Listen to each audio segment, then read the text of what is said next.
പുനർജന്മം സത്യം തന്നെ. ഇത്തരത്തിലൊരു ലേഖനം എന്നെ എഴുതാൻ നിർബന്ധിച്ചത് അല്ലെങ്കിൽ സാഹചര്യമുണ്ടായതിനെ പറ്റിയിട്ടൊരു പശ്ചാത്തലമാണ് ഞാൻ ആദ്യം ഇവിടെ വിവരിക്കുന്നത്. 30 വർഷം മുന്നേ നമ്മുടെ ചീഫ് ജസ്റ്റിസ് ആയിരുന്ന വി.ആർ. കൃഷ്ണയ്യർ മലയാള മനോരമയിൽ കൂടി അദ്ദേഹത്തിൻ്റെ ഭാര്യയുമായിട്ടുള്ള രാത്രികാല സംവാദങ്ങൾ, മരണപ്പെട്ട ഭാര്യയുമായി സംവദിക്കുന്ന ഒരു ലേഖന പരമ്പരയിൽ കൂടിയാണ് ഇതിൻ്റെ തുടക്കം. അങ്ങനെയിരിക്കെ ആ ലേഖനം വന്നു. അതിന് മറുപടിയായിക്കൊണ്ട് മാതൃഭൂമിയിൽ നിത്യചൈതന്യ എഴുതി അതിനെതിരായിക്കൊണ്ട് ഒരു ലേഖനവും എഴുതുകയുണ്ടായി. അദ്ദേഹം അതിൽ കൂടി ചില കാര്യങ്ങൾ പുനർജന്മമുണ്ടെന്ന് തെളിയിക്കാൻ ശ്രമിക്കാൻ വേണ്ടി പരിശ്രമിക്കുകയുണ്ടായി.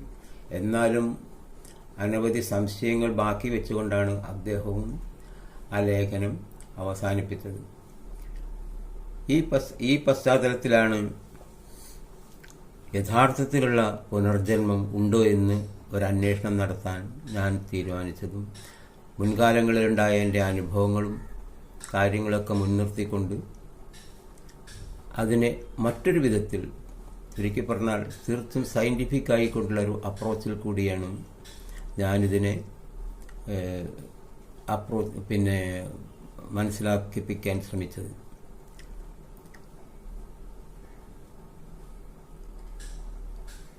ഇതിന്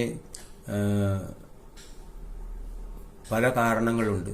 കാരണം പല വ്യക്തികളും ഇത് രണ്ടും കേട്ടുകൊണ്ട് തെറ്റിദ്ധരിച്ച് രണ്ടുമല്ലാത്ത അവസ്ഥയിൽ നിൽക്കുന്ന ഒരു സന്ദർഭം കൂടിയായിരുന്നു അത്. അങ്ങനെയാണ് ഞാൻ ഈ പുനർജന്മത്തിനെ പറ്റിയിട്ടുള്ള യഥാർത്ഥ സത്യം കണ്ടുപിടിക്കുന്നതിനായിട്ടുള്ള ഒരു ലേഖനം എഴുതാൻ തീരുമാനിച്ചത്. ഇത് തീർത്തും മറ്റാരുടെയോ പ്രേരണയാലോ മറ്റുള്ളവരുടെ സംഗതികൾ പിന്നെ പറഞ്ഞിട്ടുള്ള വസ്തുതകളാലോ ബന്ധപ്പെടുത്തിക്കൊണ്ടല്ല. തീർത്തും നമ്മുടെ ജീവിതത്തിൽ കാണുന്ന നമ്മൾ അനുഭവിക്കുന്നതായുള്ള വസ്തുതകളെ വളരെ സസൂക്ഷ്മം നിരീക്ഷിച്ചുകൊണ്ട് എഴുതിയൊരു ലേഖന പരമ്പരയാണ്.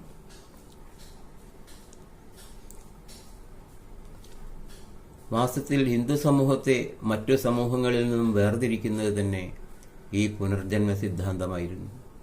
കാരണം സെമിറ്റിക് മതങ്ങളായിരിക്കുന്ന ക്രിസ്തു മതത്തിലോ ഇസ്ലാം മതത്തിലോ പുനർജന്മമെന്ന് പറഞ്ഞൊരാശയം പണ്ടുകാലങ്ങളിൽ ഉണ്ടായിരുന്നില്ല. എന്നാൽ പിൽക്കാലഘട്ടത്തിൽ അവരും അതിൻ്റെ കുറേ ഭാഗങ്ങൾ വിശ്വസിച്ചുകൊണ്ട് നിലനിൽക്കുന്നതായിട്ട് നമ്മൾക്ക് കാണാം. ഇതിൽ നിന്നാണ് നമ്മളിത് ചെയ്യുന്നത്. ഒരു പുതിയൊരു ആവിഷ്കാരം സമൂഹത്തിലേക്കായിട്ട് ഞാൻ നൽകാൻ ശ്രമിക്കുന്നത്. ഒന്നാമതായിട്ട് പുനർജന്മം സത്യം തന്നെ. ഈ ലേഖനം ഞാനൊരു 3-4 എപ്പിസോഡായിട്ടാണ് അവതരിപ്പിക്കാൻ ശ്രമിക്കുന്നത്. കാരണം ഒറ്റയടിക്ക് നന്നായിട്ട് ഇത് പ്രതിപാദിച്ചു കഴിഞ്ഞാൽ ആരും അത് ശ്രദ്ധിച്ച് കേൾക്കാനുള്ള സന്മനസ് കാണിക്കില്ല. അതുകൊണ്ട് തന്നെ 3-4 എപ്പിസോഡായിട്ട് കാണിക്കുന്നു. പക്ഷെ അതിലും ചില പ്രശ്നങ്ങളുണ്ട്. കാരണം മുഴുവൻ കേൾക്കാതെ കണ്ട് വിമർശിക്കപ്പെടാൻ ഇതും സാധ്യതയുണ്ട്. അതുകൊണ്ട് ദയവ് ചെയ്ത് ഇത് പൂർണ്ണമായും കേട്ട് അത് സബ്സ്ക്രൈബ് ചെയ്ത് സൂക്ഷിക്കാൻ കൂടി ഞാൻ നിങ്ങളോട് അപേക്ഷിക്കുകയാണ്. ഇനി തുടങ്ങാം. പുനർജന്മം എന്നത് സത്യം തന്നെ. ലോകത്തിൽ അനേകം സിദ്ധാന്തങ്ങൾ ഉണ്ടാക്കുകയും കാലാന്തരത്തിൽ നശിക്കുകയും ചെയ്യുന്നു എന്ന സത്യം നിലനിൽക്കെ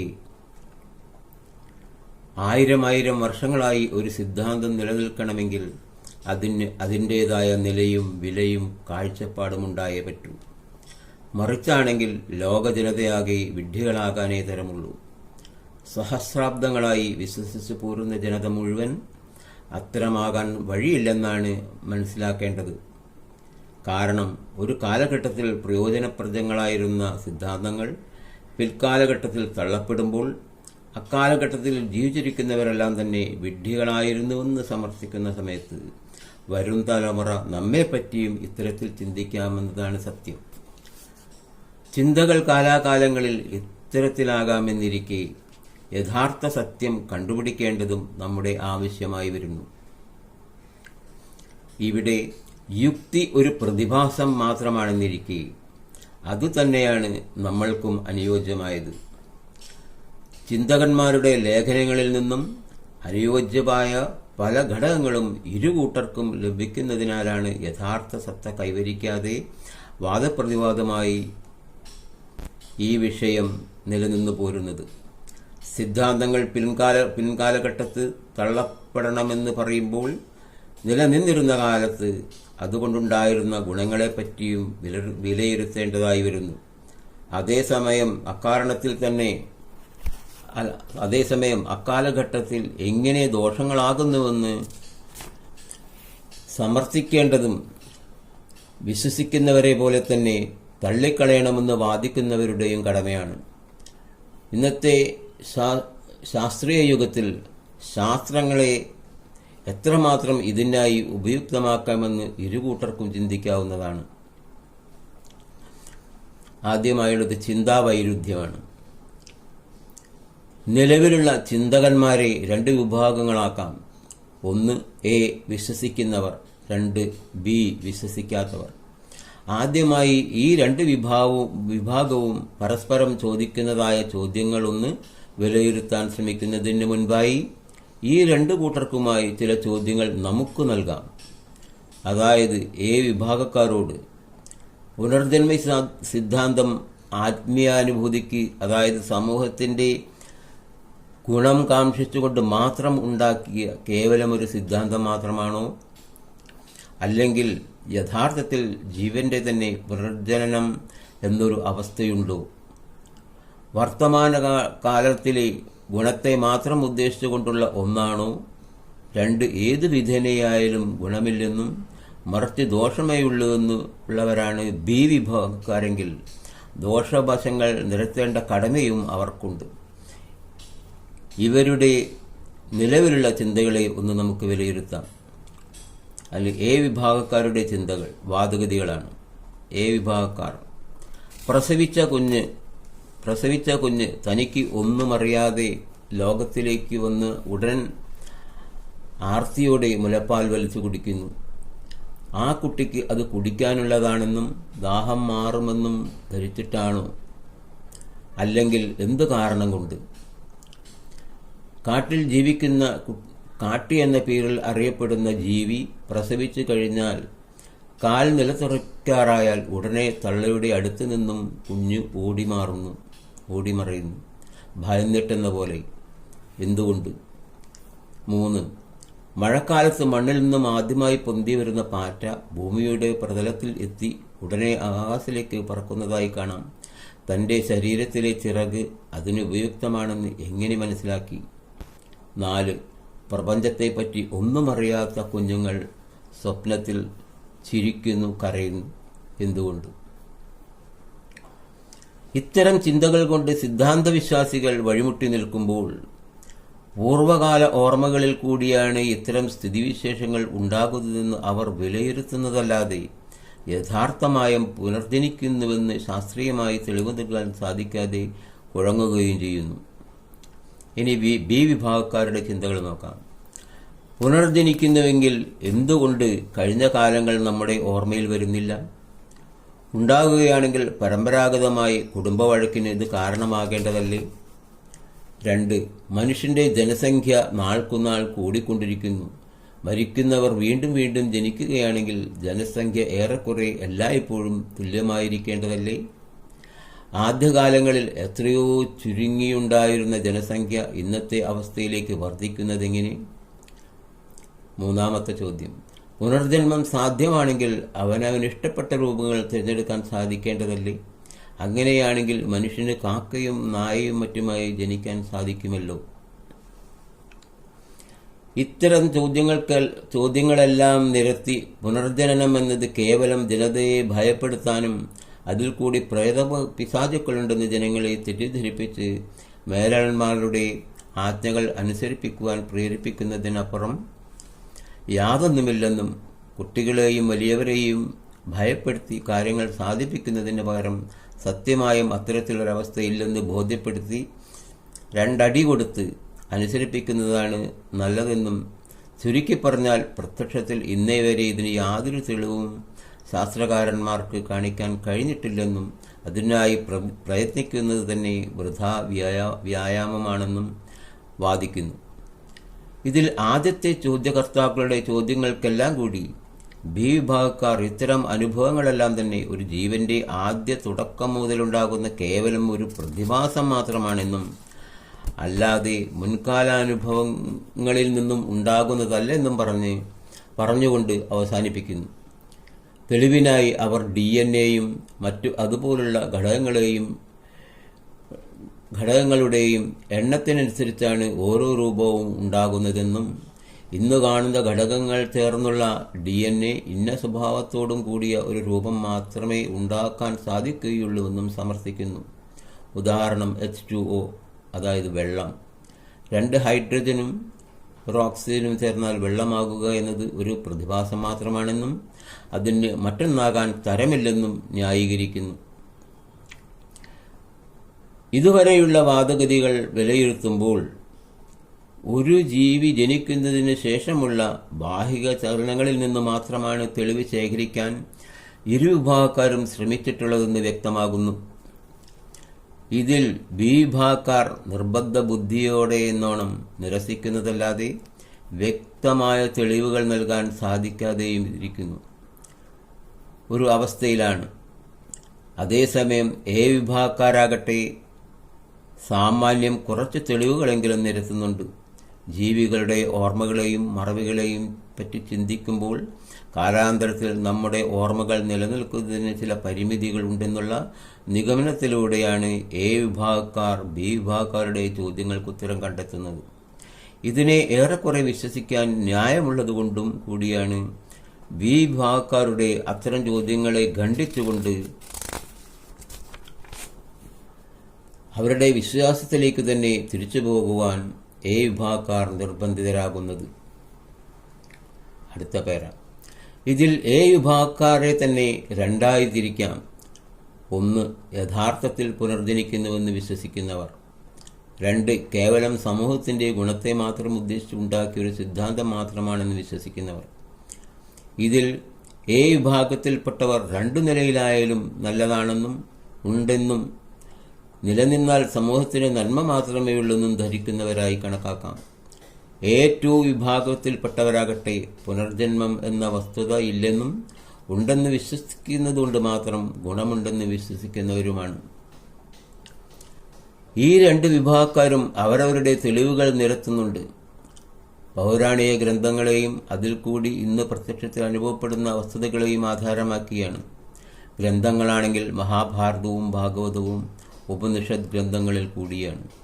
അനുഭവങ്ങളാണെങ്കിൽ മനുഷ്യരിൽ അനുഭവപ്പെടുന്ന ഭയവും അതിൽ നിന്നുണ്ടായിക്കാണുന്ന പ്രേതപിശാചുക്കളുടെ ശല്യങ്ങളും അത്തരം ശല്യങ്ങളെ മന്ത്രതന്ത്ര വിധികൾ കൊണ്ട് മാറ്റുന്നതുമായ ജ്ഞാനത്തിൽ കൂടിയാണ്. ബ്രാക്കറ്റിൽ മറിച്ച് വിശ്വസിക്കുന്നവർക്ക് പരിഹസിക്കാൻ വകയുള്ളപ്പോഴും വിശ്വാസം കൊണ്ട് പകുതി അസുഖം ഭേദപ്പെടുത്താമെന്ന സത്യം ഇന്നത്തെ ശാസ്ത്രജ്ഞാനമുള്ള ഡോക്ടർമാർ പോലും സമ്മതിക്കുന്നതായ സാഹചര്യവും എ വിഭാഗക്കാർക്ക് അനുകൂലമായി സ്ഥിതിവിശേഷം സൃഷ്ടിക്കുന്നു. Bracket close. ഭൗതിക ശരീരത്തിൽ അനുഭവപ്പെടുന്ന അത്തരം അസുഖങ്ങൾ ആത്മീയമായ വിശ്വാസത്തിൻ ഫലമായി മാത്രമേ മാറ്റാൻ സാധിക്കുകയുള്ളൂവെന്ന നിഗമനത്തിലെത്തുന്നു. ബി വിഭാഗക്കാരുടെ തെളിവിലേക്ക് ഒന്ന് കണ്ണോടിക്കാം. അവരുടെ നിഗമനങ്ങളിലും വല്ല വസ്തുതകളും വാസ്തവങ്ങളും ഇല്ലാതുണ്ടോ? ഉണ്ടെങ്കിൽ എത്തരം? ഇല്ലെങ്കിൽ എന്തുകൊണ്ട്? എന്ത് കാരണം കൊണ്ട്? ഈ വിഭാഗക്കാർ ചിന്തിക്കുന്നതാകട്ടെ ഇതെല്ലാം ഒരു അന്ധവിശ്വാസം മാത്രമാണെന്നും ഉണ്ടെന്ന് വിശ്വസിപ്പിച്ച് അതിൽ നിന്ന് മുതലെടുപ്പ് നടത്തി ഉപജീവനം കഴിക്കുന്നവരുടെ ഒരു പ്രചരണം മാത്രമാണെന്നും വാദിക്കുന്നു. ബ്രാക്കറ്റിൽ വ്യക്തമായി പരിശോധിച്ചാൽ അത്തരക്കാരെ കാണാനും പ്രയാസമില്ല. ഇക്കാലഘട്ടത്തിലും ഭൂരിപക്ഷ ജനതയുടെ വികാരത്തെ അല്ലെങ്കിൽ വിശ്വാസത്തെ മുതലെടുത്തുകൊണ്ട് ജീവിക്കുന്ന ഒരു വിഭാഗത്തെ കാണാൻ സാധിക്കുന്നു. കാരണം കാപട്യം ഒരു വിഭാഗം ജീവജാലങ്ങളുടെ ഒരു മുഖമുദ്ര കൂടിയാണ്. കപടന്മാർ പ്രച്ഛന്നവേഷധാരികളായി പ്രത്യക്ഷപ്പെടുന്നതും കപടന്മാരുടെ ഇത്തരത്തിലുള്ള പ്രവർത്തന ഫലമായുണ്ടാകുന്ന ദോഷഫലങ്ങൾ വിലയിരുത്തിക്കൊണ്ട് മാത്രം ഉള്ളതായൊരു സത്യത്തെ നിഷേധിക്കാൻ സാധിക്കുമോ എന്ന് വിഭാഗക്കാർ ചിന്തിക്കുന്നതിലും തെറ്റു പറയാൻ നിവൃത്തിയില്ല. ആകെക്കൂടി അസംഭവ്യം എന്ന ഒറ്റവാക്കിൽ ഉത്തരം നൽകുന്നതല്ലാതെ ഒരു തെളിവും നൽകാൻ സാധിക്കാതിരിക്കുകയും ചെയ്യുന്നു. ഇത്തരക്കാർക്ക് നിഷേധിക്കാൻ മാത്രമേ അറിയാവൂ എന്ന് വിഭാഗക്കാർക്ക് തോന്നുന്നതും സ്വാഭാവികമാണ്. മരണാനന്തര ജീവിതമുണ്ട് തെളിയിക്കാൻ ശ്രമിക്കുന്ന തരത്തിലായിരുന്നു വി.ആർ. കൃഷ്ണയ്യരുടെ ലേഖനങ്ങളിൽ നിന്നും മനസ്സിലാക്കാൻ സാധിക്കുന്നതെങ്കിൽ ശാസ്ത്രീയമായ വശങ്ങളിൽ കൂടി വിലയിരുത്താൻ ശ്രമിച്ച ചൈതന്യയതിയാകട്ടെ വീണ്ടും സംവാദം സൃഷ്ടിക്കുന്ന തരത്തിൽ മിഥ്യയാണെന്നും വരുത്താൻ ശ്രമിച്ചു. എങ്കിലും ഒന്ന് രണ്ട് അനുഭവ കഥകളിലൂടെ പഹാഡിയുടെയും അക്ഷരജ്ഞാനമില്ലാത്ത പിഞ്ചുകുണ്ണുവിൻ്റെയും അനുഭവ കഥകൾ കൂടി വീണ്ടും സംശയം ജനിപ്പിക്കുമാർ ഇത്തരം സാഹചര്യങ്ങളുടെ പൊരുൾ അഥവാ അർത്ഥം മനസ്സിലാക്കുന്നില്ലെന്ന രൂപത്തിൽ വീണ്ടും ചോദ്യചിഹ്നമാക്കിയിരിക്കുകയാണല്ലോ.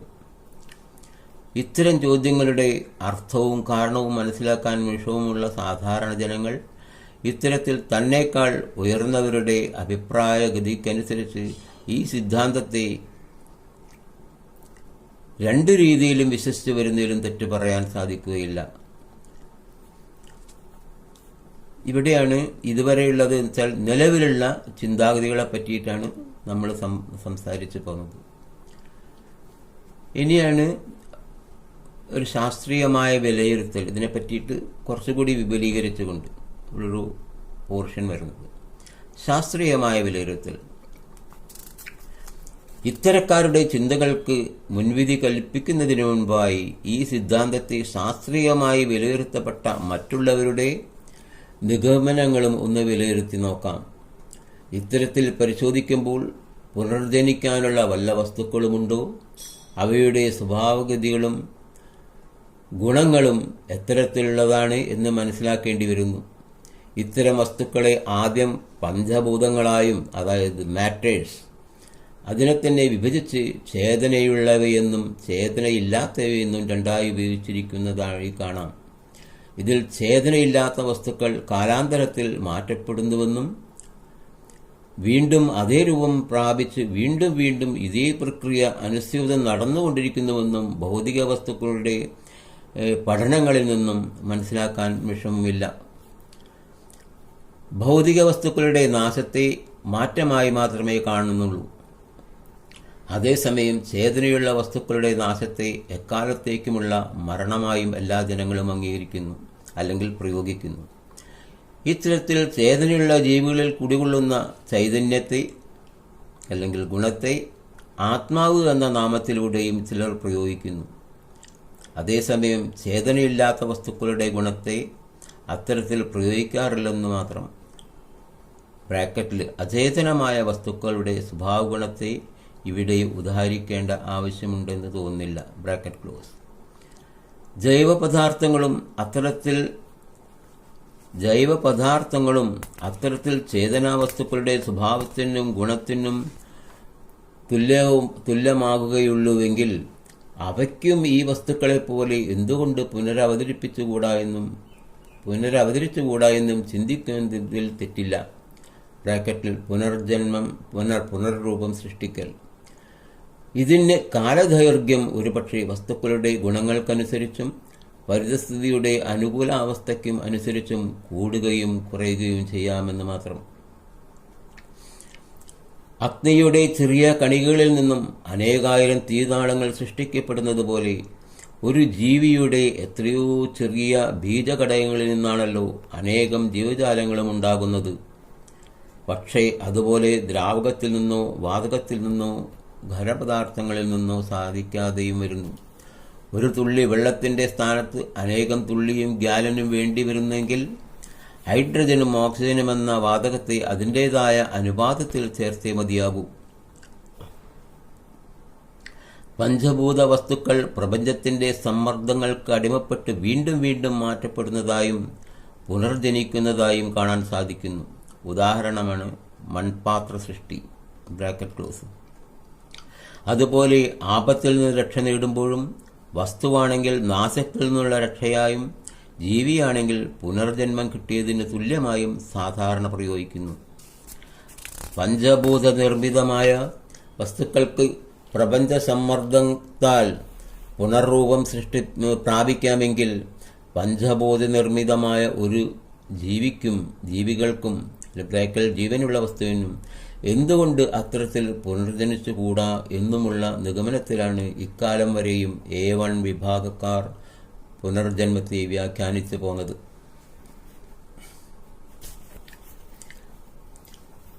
പൗരാണിക ഗ്രന്ഥമായ ഭഗവത്ഗീതയിലൂടെ വ്യാസഭഗവാൻ പറയുന്ന കാര്യങ്ങൾ ശ്രീകൃഷ്ണ സംവാദം ഒന്ന് വിലയിരുത്തി നോക്കാം. അചേതനമായ വസ്തുക്കളിൽ നിന്നും ചേതനയുള്ള വസ്തുക്കളെ വേർതിരിക്കുന്നത് വാസനാവിശേഷത്താലാണ്. ബ്രാക്കറ്റിൽ ഇവിടെ വാസന എന്ന് പറഞ്ഞ് ഗന്ധം മാത്രമല്ല, അത്തരം വാസനാവിശേഷത്താലാണ് ജീവനുള്ളവ പുനർജനിക്കുന്നതെന്നും സമർത്ഥിക്കുന്നു. അതിനായി ജീവികളുടെ മറ്റു പ്രധാന സ്വഭാവഗുണങ്ങളായ ഓർമ്മയും ഓർമ്മയ്ക്കുപരിയായി ഒരു ബോധമെന്ന അവസ്ഥയുണ്ടെന്നും അത്തരത്തിലുള്ള ബോധാവസ്ഥ നശിച്ച് വീണ്ടും ബോധം വരുന്നതായ സാഹചര്യത്തെയും പുനർജനനത്തിന് സമമായി വ്യാഖ്യാനിക്കുന്നു. ഉദാഹരണമായി ഒരു ജീവിയുടെ നിദ്രാസമയം യാതൊരുവിധ ബോധപ്രവർത്തനങ്ങളും ഉണ്ടാകുന്നില്ലെന്നും അത്തരം സമയങ്ങളെ ഒരു ജീവിയുടെ മരണാവസ്ഥയോട് ഉപമിക്കാമെന്നും പറയുന്നു. വർഷങ്ങളോളം ബോധമില്ലാതെ ഇരിക്കുന്ന അവസ്ഥയും സാധാരണമാണ്.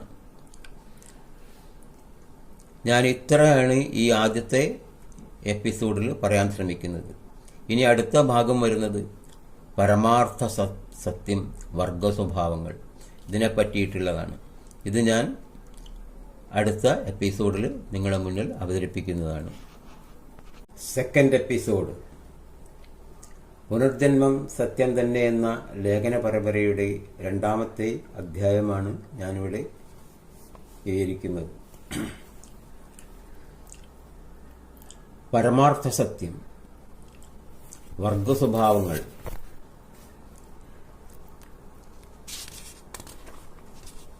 ഇത്തരത്തിലുള്ള വാദഗതികളിൽ നിന്നെല്ലാം മാറി നിന്നുകൊണ്ട് അഥവാ അംഗീകരിച്ചുകൊണ്ട് തന്നെ ഈ സിദ്ധാന്തത്തിന് വല്ല പ്രസക്തിയും ഉണ്ടോ എന്നും യഥാർത്ഥത്തിൽ അത്തരത്തിലൊരു അവസ്ഥാവിശേഷം ജീവികൾക്ക് ഉണ്ടാകുന്നുണ്ടോ എന്നും വിലയിരുത്തി നോക്കാം. വസ്തുക്കളിലെ പുനർസൃഷ്ടിയോടൊപ്പം തന്നെ ചേതനവും അചേതനവുമായ വസ്തുക്കൾ തമ്മിലുള്ള വ്യത്യസ്ത സ്വഭാവത്തെ വിലയിരുത്തുമ്പോൾ ആദ്യമായി മനസ്സിലാകുന്നതെന്തെന്നാൽ ഇവയുടെ പൊതുവായ ഘടകം സ്വഭാവം പരമാണു അല്ലെങ്കിൽ ആറ്റം എന്ന വസ്തുവാണെന്നും ഇവയ്ക്കെല്ലാം തന്നെയുള്ള പൊതുവായ സ്വഭാവം സഞ്ചാരത്തിനുള്ള കഴിവ് ഉണ്ടെന്നുള്ളതുമാണ്. പഞ്ചഭൂതങ്ങളാൽ ഉണ്ടായിട്ടുള്ള ഭൂമിയുടെയും മറ്റു ഗ്രഹങ്ങളുടെയും സ്വഭാവം തന്നെ ഗുരുത്വാകർഷണ നിയമത്തെ ലംഘിക്കാതെ ഒരു സ്ഥലത്ത് നിന്നും മറ്റൊരു സ്ഥലത്തേക്ക് നിർണയിക്കാൻ പ്രയാസമുള്ള വേഗതയിൽ സഞ്ചരിച്ചു കൊണ്ടിരിക്കുന്നു എന്നതാണല്ലോ. ഇത്തരത്തിൽ ചലനാത്മകമായ വസ്തുക്കളെ വീണ്ടും ജീവനുള്ളവയെന്നും ഇല്ലാത്തവയെന്നും രണ്ടായി വിഭജിക്കാം. ജീവനില്ലാത്ത വസ്തുക്കളിൽ നിന്നും ഉള്ളവയെ വേർതിരിക്കുന്നത് ഇഷ്ടാനുസരണം സഞ്ചരിക്കാനുള്ള ഒരു കഴിവ് പ്രത്യേകമായി ഉള്ളതിനാലാണ്. അക്കാരണത്താൽ തന്നെ വൃക്ഷലതാദികൾക്കൊന്നും തന്നെ ജീവനില്ലെന്നും ഒരു കാലഘട്ടത്തിൽ നാം വിശ്വസിച്ചിരുന്നു. പിന്നീട് അവയുടെ വളർച്ചയിൽ നിന്നും അവയ്ക്കും ജീവനുണ്ടെന്നും മനസ്സിലാക്കി. ആ വഴിയിൽ കൂടി കൂടുതലായി ചിന്തിക്കുമ്പോഴാണ് അചേതനമായ പരമാണുവിൽ നിന്നും അല്ലെങ്കിൽ ആറ്റമിനിൽ നിന്നും വ്യത്യസ്തമായി മറ്റു പല സ്വഭാവ ഗുണങ്ങളും ചേതനയുള്ള പരമാണുവിന് അല്ലെങ്കിൽ ആറ്റത്തിന് കാണാൻ സാധിക്കുന്നത്. ഇവിടെ വ്യത്യസ്തമായ സ്വഭാവവിശേഷങ്ങൾ ബോധവും ഓർമ്മയും മറ്റു അതുപോലുള്ള ഗുണങ്ങളുമാണെന്ന് കാണാൻ പ്രയാസമില്ല. ബോധമില്ലാത്ത ഒരു പരമാണുവിനും തന്നെ ഓർമ്മകളോ അതുപോലെ തന്നെ ചിന്തകളോ ഉടലെടുക്കുന്നില്ലല്ലോ. അക്കാരണത്താൽ തന്നെ ചിന്തിക്കാൻ കഴിവില്ലാത്ത പഞ്ചഭൂതങ്ങൾക്ക് അല്ലെങ്കിൽ ആറ്റമിന്, അണുവിന് ഒന്നിനും തന്നെ നിലനിൽക്കണമെന്ന ഒരു ബോധം ഉണ്ടാകേണ്ടതില്ലെന്ന് വ്യക്തമാകുന്നു. ആയതിനാൽ അവയെല്ലാം തന്നെ പ്രകൃതിയുടെ ബാഹികമായ സമ്മർദ്ദങ്ങൾക്ക് വിധേയമായിക്കൊണ്ട് മാത്രം നിലനിൽക്കുന്നതായി കാണാം, സഞ്ചരിക്കുന്നതായി കാണാം. അക്കാരണത്താൽ തന്നെ അചേതനമായ വസ്തുക്കൾക്ക്, ആറ്റമിന് മറ്റു ചേതനമായ വസ്തുക്കളെപ്പോലെ തനതായ രൂപം മെനഞ്ഞെടുക്കാൻ സാധിക്കാതെയും വരുന്നു, ആവശ്യവുമില്ല. ഇനി അടുത്തതാണ് നമ്മുടെ ബോധത്തെ പറ്റിയിട്ടുള്ള നമ്മുടെ ജീവജാലങ്ങളിലൊക്കെ ഉണ്ടാകുന്ന ബോധം എന്താണെന്നുള്ളതാണ്. മേൽ പറഞ്ഞതായ വസ്തുക്കളിൽ നിന്നും ഒരു കാര്യം വ്യക്തമാകുന്നു. അതായത് ചേതനയുള്ള ജീവജാലങ്ങൾക്കെല്ലാം തന്നെ തൻ്റെ പരമ്പരകളെ നിലനിന്നു വരുന്ന അതേ വർഗത്തോടും സ്വഭാവത്തോടും രൂപത്തോടും കൂടി സൃഷ്ടിക്കുന്നതായി കാണുന്നു. അതായത് ജനിക്കുന്ന ചേതനയുള്ള വസ്തുക്കൾക്കെല്ലാം, അതായത് ജീവികൾക്കെല്ലാം തന്നെ പാരമ്പര്യ സ്വഭാവം നിലനിന്ന് കാണുന്നതായി കാണുന്നു. ഇതിൽ രൂപം പരമപ്രധാനമാണ്. രൂപത്തിൽ നിന്നും മാറി സ്വഭാവത്തോട് ഉപമിക്കുമ്പോൾ ഓരോ വസ്തുവിനും തനതായ ടേസ്റ്റ്, അല്ലെങ്കിൽ ബ്രാക്കറ്റിലെ സ്വാദ്, വാസന, ഇപ്പം ഗീതയിലൊക്കെ പറഞ്ഞ വാസന, അത് നോട്ട് എ സ്മെൽ, നിറം, കളർ എന്നിവയും കാണുന്നു. ഇവയെ വീണ്ടും അതിൽ അപഗ്രഥിക്കുമ്പോൾ ബോധമുള്ളവയെന്നും ഇല്ലാത്തവയെന്നും കാണാം. അതാണ് രണ്ടണുക്കൾ തമ്മിലുള്ള വ്യത്യാസം. പ്രപഞ്ചത്തിലെ രണ്ട് അണുക്കളുടെ വ്യത്യാസമാണ്. ഒന്ന് ബോധമുള്ളവയെന്നും ഇല്ലാത്തവയെന്നും കാണാം. ഏത് വസ്തു നോക്കിക്കഴിഞ്ഞാലും ബോധമുള്ളവയിൽ തന്നെ ബോധത്തിനുപരിയായി ഒരു ഉപബോധം എന്ന മനസ്സ് പ്രവർത്തിക്കുന്നതായി കാണുന്നു.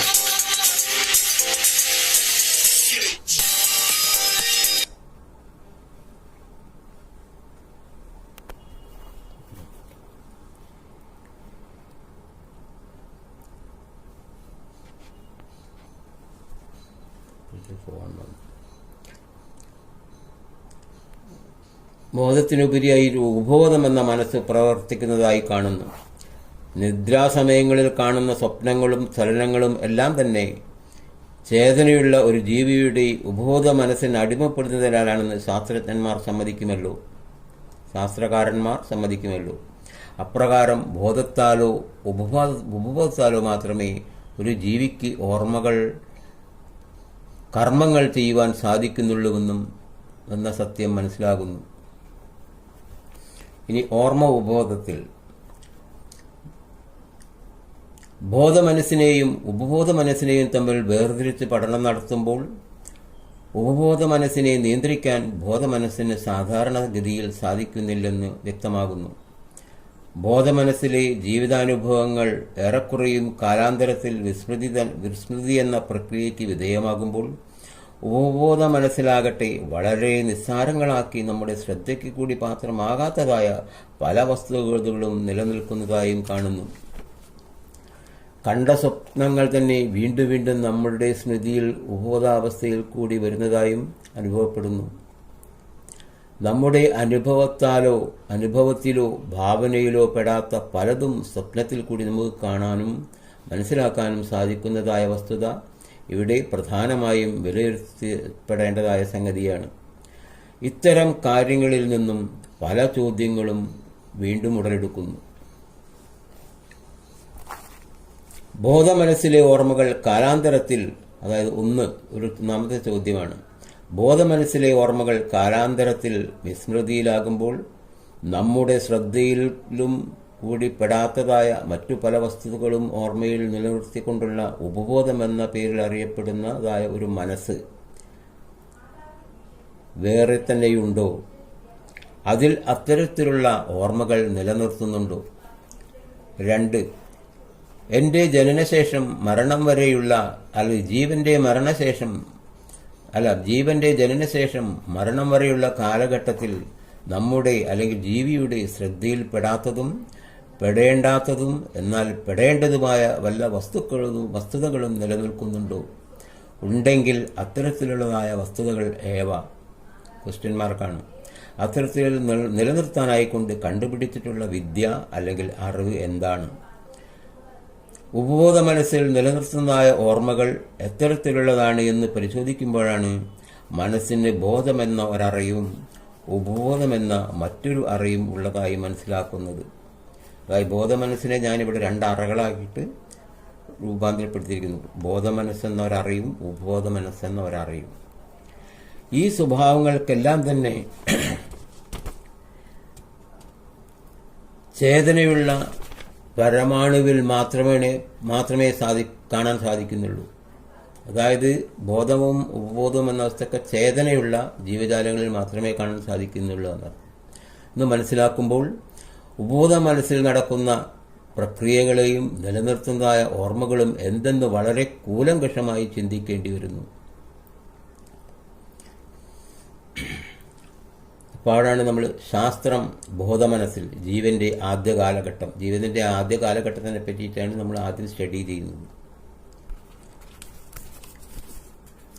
ബോധമുള്ള പരമാണുവിന് മാത്രമേ നിലനിൽക്കണമെന്ന ചിന്ത നിലനിൽക്കുന്നുള്ളൂവെന്ന് മനസ്സിലാക്കുമ്പോൾ അത്തരം ജീവികൾക്ക് അല്ലെങ്കിൽ ആറ്റംസിന് മാത്രമേ പ്രകൃതിയുടെ ശാസനകളെ ഏറെക്കുറെ അനുസരിച്ചും അതിജീവിച്ചും കൊണ്ട് നിലനിൽക്കേണ്ടതായ ആവശ്യമുണ്ടാകുന്നുള്ളൂ. ബ്രാക്കറ്റിൽ ഞാൻ എന്ന ബോധം ജീവനിൽ ആദ്യമായി ഉണ്ടാകുന്നു എന്നർത്ഥം.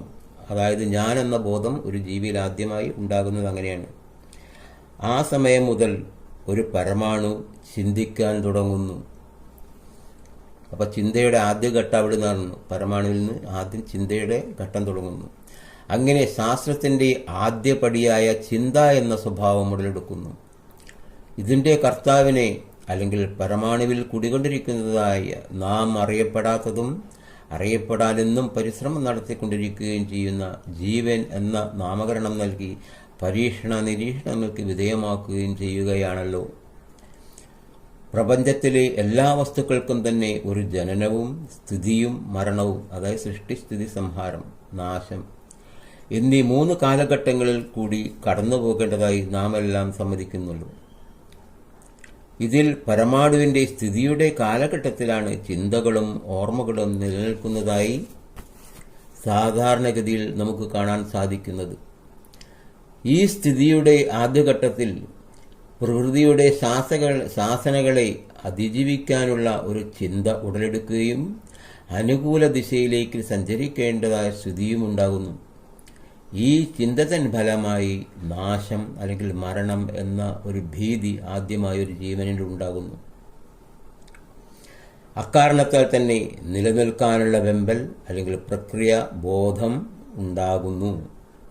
ഇതിൻ്റെ ഫലമായി പ്രകൃതിയെ മനസ്സിലാക്കാനായി വിവിധ പ്രകാരത്തിലുള്ള ഇന്ദ്രിയങ്ങൾ സൃഷ്ടിച്ചെടുക്കേണ്ടതായ ചുറ്റുപാടിലെത്തുകയും ചെയ്യുന്നു. അതിന് ഫലമായാണ് പഞ്ചേന്ദ്രിയങ്ങൾ എന്ന അവയവങ്ങളിലൂടെ പ്രപഞ്ച സത്യങ്ങൾ മനസ്സിലാക്കുവാനായി കൊണ്ടുള്ള പ്രവർത്തനങ്ങൾ നടത്തുന്നത്. ഞാൻ എന്ന ബോധത്തിൻ്റെ ഫലമായി എന്നെന്നും നിലനിൽക്കണമെന്നുള്ള തോന്നലുകളും ആ തോന്നലിന് ഫലമായി പരമ്പരകളെ സൃഷ്ടിക്കേണ്ടതായ സ്ഥിതിവിശേഷത്തിൽ നിന്നും 6ാമത്തെ ഇന്ദ്രിയമായ ജനനേന്ദ്രിയവും മെനഞ്ഞെടുക്കുന്നു. ആദ്യ ദശയിൽ ജനനേന്ദ്രിയമെന്ന് പ്രത്യേകം വിളിക്കാവുന്നൊരു അവയവം സൃഷ്ടിക്കേണ്ടിയിരുന്നില്ല. കാരണം അമീബ വിഭജനം എന്ന പ്രക്രിയയിലൂടെയാണ് സാധിച്ചിരുന്നത് എന്നും ശാസ്ത്രം പറയുന്നു. പ്രകൃതിയുടെ ശാസനകളെ അതിജീവിക്കാനായി കണ്ടുപിടിക്കപ്പെട്ടിട്ടുള്ള പഞ്ചേന്ദ്രിയങ്ങളുടെ തുടക്കത്തോടെയാണ് ഓരോ ജീവികളും തനതായ രൂപം മെനഞ്ഞെടുക്കാൻ തുടങ്ങുന്നത്. ഈ പ്രക്രിയയുടെ തുടക്കത്തിലാണ് ശരീരം അല്ലെങ്കിൽ ബോഡി ഉണ്ടാക്കാൻ ജീവനെ പ്രേരിപ്പിക്കുന്നത്. അങ്ങനെ വ്യത്യസ്ത സാഹചര്യങ്ങളുടെ ഫലമായി ഓരോ പരമാണുവിനും അവരുടേതായ ബോധത്തിൻ്റെയും നിലനിൽപ്പിൻ്റെയും അടിസ്ഥാനത്തിലും അവ കൈവരിച്ച ജ്ഞാനത്തിൻ്റെയും ഫലമായി വ്യത്യസ്ത നിലവാരത്തിലുള്ള പഞ്ചേന്ദ്രിയങ്ങൾ ഉണ്ടാക്കുകയും ഡാർവിൻ തിയറി പോലെ വിവിധ വർഗങ്ങളുടെ ആവിർഭാവങ്ങൾ അതോടെ ഉണ്ടാകുകയും ചെയ്യുന്നു. നിലനിൽക്കണമെന്ന ചിന്തയോടെ ഭക്ഷണം എന്ന ചിന്തയും ആദ്യമായി ഉണ്ടാകുന്നുവെന്ന് പ്രത്യേകം പറയേണ്ടതില്ലല്ലോ. വ്യത്യസ്ത രൂപങ്ങളുടെ ആവിർഭാവഫലമായി അവയ്ക്കെല്ലാം തന്നെ വ്യത്യസ്തമായ വർഗവും അതോടൊപ്പം തന്നെ ഉണ്ടാകുന്നുവെന്ന സത്യം നിഷേധിക്കാൻ സാധിക്കുകയില്ല. അത്തരത്തിൽ വ്യത്യസ്ത രൂപത്തോടു കൂടിയ അനേകായിരം ജീവികൾ ഈ ലോകത്തുണ്ടാവാൻ ഇത് കാരണമാകുന്നു. ശരീരസൃഷ്ടി അടുത്ത അധ്യായമാണ്. ചുരുക്കത്തിൽ ബോധത്തിൽ നിന്ന് ഭാവനയും അതിൽ നിന്ന് ജ്ഞാനവും ജ്ഞാനത്തിൻ ഫലമായി കർമ്മവും ഉടലെടുക്കുന്നുവെന്ന് മനസ്സിലാക്കാം. ചുരുക്കത്തിൽ ബോധത്തിൽ നിന്ന് ഭാവനയിൽ അതിൻ്റെ ഒരു ചിന്ത എന്നൊരവസ്ഥ കൂടിയുണ്ട് കേട്ടോ. ബോധത്തിൽ നിന്ന് ചിന്തയും ഭാവനയും അതിൽ നിന്ന് ജ്ഞാനവും ജ്ഞാനത്തിൻ ഫലമായി കർമ്മവും ഉടലെടുക്കുന്നുവെന്ന് മനസ്സിലാക്കാം. അത്തരത്തിൽ ഭാവന യാഥാർത്ഥ്യമാക്കുന്നതിനായി പുതിയ പുതിയ കണ്ടുപിടുത്തങ്ങൾക്ക് ബോധം വഴിയൊരുക്കുന്നു. അത്തരത്തിൽ ചലിക്കാനായിക്കൊണ്ടുള്ള അവയവവും ചിറകുകൾ, കാലുകൾ, വാലുകൾ മുതലായവ പ്രതിരോധത്തിനായുള്ള അവയവങ്ങളും ഓരോ ജീവിയും പ്രത്യേകം രൂപത്തിലും സാമഗ്രിയാലെയും നിർമ്മിച്ചെടുക്കാനുള്ള ജ്ഞാനവും കണ്ടുപിടിക്കുന്നു. സഞ്ചാരത്തിനായി വ്യത്യസ്തമായ അവയവങ്ങൾ ഓരോ വർഗത്തിനുമുണ്ടെന്ന് എല്ലാവർക്കും അറിയാമല്ലോ. ചുരുക്കി പറഞ്ഞാൽ ശാരീരിക നിർമ്മിതിക്കാവശ്യമായ ജ്ഞാനവും ലൗകിക സുഖത്തെ തേടിയുള്ള ജ്ഞാനവും ഇന്ദ്രിയപരമായ കണ്ടുപിടുത്തങ്ങളും ഓരോ ജീവിയും വളരെ പരമപ്രധാനമായും ഓർമ്മയിൽ നിലനിർത്താൻ ശ്രമിക്കുന്നു. ഇത്തരത്തിലുള്ള അറിവുള്ള വർഗങ്ങളെ നമുക്ക് 7ആയി തരംതിരിക്കാം. ഒന്ന് ശാരീരികമായ കണ്ടുപിടുത്തം, അതായത് ജീവൻ. ആദ്യത്തെ ജീവൻ എന്നുള്ള കണ്ടുപിടുത്തമാണ്. രണ്ടാമത് പാരമ്പര്യ സൃഷ്ടിക്കായുള്ള ജ്ഞാനം, ജനനേന്ദ്രിയ ജ്ഞാനം. 3 ത്വക്ക്. 4 ശ്വസനേന്ദ്രിയ ജ്ഞാനം, മൂക്ക്. രസനേന്ദ്രിയം നാക്ക്, ശ്രവണേന്ദ്രിയം ചെവി, ദൃശ്യേന്ദ്രിയം കണ്ണ്. ഇത്തരത്തിലുള്ള 7 കണ്ടുപിടുത്തങ്ങൾ തന്നെ അത്രയും കാലഘട്ടങ്ങളുമുണ്ടെന്ന് മനസ്സിലാക്കാം. ഇത്തരത്തിൽ ശാരീരികമായി മുന്നേറിയ ജീവികളിൽ ശാരീരികവും ഇന്ദ്രിയപൂർവമായ ജ്ഞാനത്തോടൊപ്പമാണ് ലൗകികമായ ജ്ഞാനത്തെ സംബന്ധിച്ച സുഖം തേടിയുള്ള യാത്ര ആരംഭിക്കുന്നത്. ഈ യാത്രയിലാണ് ഓരോ വർഗങ്ങളുടെയും പരമ്പരകൾ തൻ്റെ പിതാവിൻ്റെയും മാതാവിൻ്റെയും സ്വഭാവത്തോടും രൂപത്തോടും കൂടി മാത്രം ജനിക്കുന്നതായി നാം കാണുന്നത്. ഇതിൽ നിന്നാണ് മറ്റൊരു ചോദ്യം ഉടലെടുക്കുന്നത്. എന്തെന്നാൽ പാരമ്പര്യമായ രൂപവും സ്വഭാവവും മാത്രം പുതുതായി ജനിക്കുന്ന ഓരോ വർഗങ്ങൾക്കും അടി ജീവിക്കുമുണ്ടാകുന്നതെങ്ങനെ? ഇത്തരം ചോദ്യത്തിനുള്ള ഉത്തരം കണ്ടുപിടിക്കുന്നതിന് മുൻപായി ഒരു ജീവനിൽ അടങ്ങിയിരിക്കുന്നതായ മറ്റു സ്വഭാവവിശേഷങ്ങളെ നമുക്കൊന്ന് മനസ്സിലാക്കാൻ ശ്രമിക്കാം. ഈ വഴിയിലൂടെ നോക്കുമ്പോൾ ഭാവനയിൽ നിന്ന് ജ്ഞാനവും കർമ്മവും ഉടലെടുക്കുന്നുവെന്ന് മുൻപെയുള്ള വിവരണങ്ങളിൽ പറഞ്ഞിരുന്നുവല്ലോ. ജ്ഞാനത്തെയും കർമ്മത്തെയും ഉദ്ദേശിച്ച വഴിക്ക് കൊണ്ടുപോകുന്നതിനായി ബുദ്ധി എന്ന ഒരു സാങ്കല്പികം നേത്രങ്ങൾ കൊണ്ട് കാണാൻ കഴിയാത്തതായ വസ്തുവെ ഉപയോഗിക്കുന്നുവെന്ന സത്യം നാമെല്ലാം അംഗീകരിക്കേണ്ടതായി വരുന്നു. ഇത്തരത്തിൽ ബുദ്ധിയാൽ സാധിച്ചെടുത്തിട്ടുള്ള ജ്ഞാനത്തെ കർമ്മത്തിന്റെ തുടക്കത്തിലേക്ക് എത്തിക്കുന്നതിന് മുൻപായി ഓർമ്മ എന്ന ഒരു പ്രതിഭാസത്തിലേക്ക് എത്തി നോക്കേണ്ടതായും ജ്ഞാനത്തെ നിലനിർത്തുന്നതിനായി ഓരോ മെമ്മറി സെൽസും ഉണ്ടാകേണ്ടതായ അവസ്ഥ ഉണ്ടാവുകയും ഓരോ ജീവജാലങ്ങളും അവരവരുടെ കഴിവിനനുസരിച്ചുള്ള മെമ്മറി സെൽസ് കണ്ടുപിടിക്കുകയും ചെയ്യുന്നതായി നമുക്ക് മനസ്സിലാക്കാം. ഇത്തരം കണ്ടുപിടിക്കപ്പെട്ട സെല്ലിൽ നിറയ്ക്കുന്നതായ ഓർമ്മകൾ സെല്ലിന്റെ ഗുണനിലവാരത്തിനനുസരിച്ചും നിലനിർത്താനുള്ള കഴിവിനനുസരിച്ചും നിലനിർത്തേണ്ടതായ ആവശ്യവുമായ സംഗതികൾക്കനുസരിച്ചും കൂടിയും കുറഞ്ഞിരിക്കുമെന്നും വിവിധ ജീവജാലങ്ങളുടെ ഓർമ്മശക്തിയെ വിലയിരുത്തിക്കൊണ്ട് നമുക്ക് മനസ്സിലാക്കാനും വിഷമമില്ല.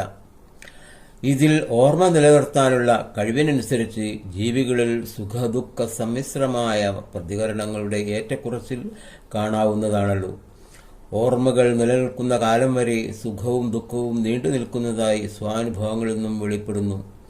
ബോധപൂർവം നാം കണ്ടുപിടിക്കപ്പെട്ടിട്ടുള്ള ജ്ഞാനവും അതിൽ കൂടി ആവിർഭവിക്കുന്ന കർമ്മങ്ങളും ചിലപ്പോൾ ബോധത്തിൽ നിന്ന് വിട്ട് ഉപബോധമെന്ന് പേർ വിളിക്കുന്ന ഒരവസ്ഥയിലേക്ക് എത്തിപ്പെടുന്നതായി നാം സാധാരണ കാണാറുണ്ടല്ലോ.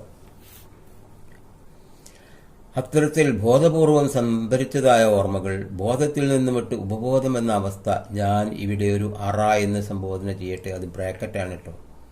ഇതെൻ്റെ മാത്രം ഒരു ചിന്തയിലെടുത്ത ആശയമാണ്. അവസ്ഥയിലേക്ക് തള്ളിവിടുന്നതിന് ഫലമായി നാം തന്നെ അറിയാതെ പല ക്രിയകളും ചെയ്യുന്നതായും നമുക്ക് കാണാൻ സാധിക്കുന്നു. അതേസമയം ഉപബോധ മനസ്സിൽ തളച്ചിട്ടിരിക്കുന്നതായ സംഭരിച്ചതായ ഓർമ്മകൾ കാലാകാലങ്ങളിൽ നിലനിൽക്കുന്നതായും കാണാൻ സാധിക്കുന്നു. അത്തരം ചലനങ്ങളാണ് ബോധമില്ലാത്ത അവസ്ഥയിൽ ജീവജാലങ്ങളിൽ നമുക്ക് കാണാൻ സാധിക്കുന്നത്, ചിരിയായും കരച്ചിലായും മറ്റും. ഉപബോധ മനസ്സ് എന്നൊരു സത്യത്തിലേക്കാണ് നമ്മൾ ഇനി അതിന് ചർച്ചയ്ക്ക് കൊണ്ടുവരുന്നത്. ഉപബോധം എന്ന് പറയുന്നതിൽ നിന്ന് തന്നെ ബോധത്തിന്റെ ഉപരിയായ ഒരു അവസ്ഥയാണെന്ന് പറയേണ്ടതില്ല. ആകെക്കൂടി മനസ്സിനെ ബോധമനസ്സെന്നും ഉപബോധ മനസ്സെന്നും വേർതിരിക്കുമ്പോൾ നാം സംഭരിക്കേണ്ടതായ ഓർമ്മകൾ രണ്ടും രണ്ടറയിലേക്കാണ് ചെന്നെത്തുന്നതെന്ന് പറയാം. ഇതിനെ പ്രധാനങ്ങളും അപ്രധാനങ്ങളുമായ ഓർമ്മകളായി വേർതിരിക്കുമ്പോൾ ഏറ്റവും പ്രധാനങ്ങളായ ഓർമ്മകൾ ഏത് അറയിലേക്കാണ് എത്തിപ്പെടുന്നതെന്നും അന്വേഷണ വിധേയമാക്കേണ്ടിയിരിക്കുന്നു. ഉപബോധ മനസ്സിലാണ് സാധാരണയായി സ്വപ്നം എന്ന അവസ്ഥയുണ്ടാകുന്നതെന്ന് ശാസ്ത്രകാരന്മാർ പറയാറുണ്ട്. സ്വപ്നത്തിൽ നാം കാണുന്ന സംഗതികളെല്ലാം തന്നെ മനസ്സിൽ കാണുന്നതിന് തുല്യമായി അനുഭവപ്പെടുന്നതിൽ നിന്നും ഉപബോധ മനസ്സിന് നമ്മുടെ ബോധമനസ്സിനെ ഒരു പരിധിവരെ സ്വാധീനിക്കാൻ സാധിക്കുന്നു എന്ന നിഗമനത്തിൽ എത്തിപ്പെടുന്നതിൽ തെറ്റില്ല എന്നാണ് തോന്നുന്നത്.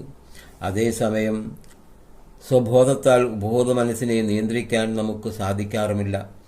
ഇത്തരത്തിൽ ചിന്തിക്കുമ്പോൾ പരമപ്രധാനമായ ജ്ഞാനവും ഓർമ്മകളും ഉപബോധമെന്ന അറയിൽ അല്ലെങ്കിൽ മനസ്സിൽ സൂക്ഷിക്കാനാണ് കൂടുതൽ സാധ്യതയെന്ന് എനിക്ക് തോന്നുന്നത്. തുടർച്ചയായി ഒരേ ക്രിയ നാം ചെയ്തുകൊണ്ടിരിക്കുമ്പോൾ നാം അറിയാതെ തന്നെ അത്തരം ക്രിയകൾ ചെയ്തു പോകുന്നതായി നമുക്ക് അനുഭവപ്പെടാറുണ്ടല്ലോ. പലപ്പോഴും ഇത്തരം നിരന്തരമായി ചെയ്യുന്ന ക്രിയകളും ജ്ഞാനങ്ങളുമാണ് ഇത്തരത്തിൽ ഉപബോധ മനസ്സിൽ ചെന്നു ചേരുന്ന, അതായത് പേടകത്തിൽ ചെന്ന് ചേരുന്നതെന്നാണ് ഇതിൽ നിന്ന് മനസ്സിലാകുന്നത്. ഞാനിപ്പോൾ ഇവിടെ സെക്കൻഡ് എപ്പിസോഡ് അവസാനിപ്പിക്കുകയാണ്. ഇനി അടുത്ത് വരുന്നത് ഓർമ്മയുടെ അളവ്. ഒരു മനുഷ്യൻ്റെ അല്ലെങ്കിൽ ജീവിജാലങ്ങളുടെ ഓർമ്മകളുടെ അളവിനെ പറ്റിയിട്ടുള്ളതാണ്. അത് ഞാൻ അടുത്ത എപ്പിസോഡിൽ പ്രതിപാദിക്കുന്നതാണ്.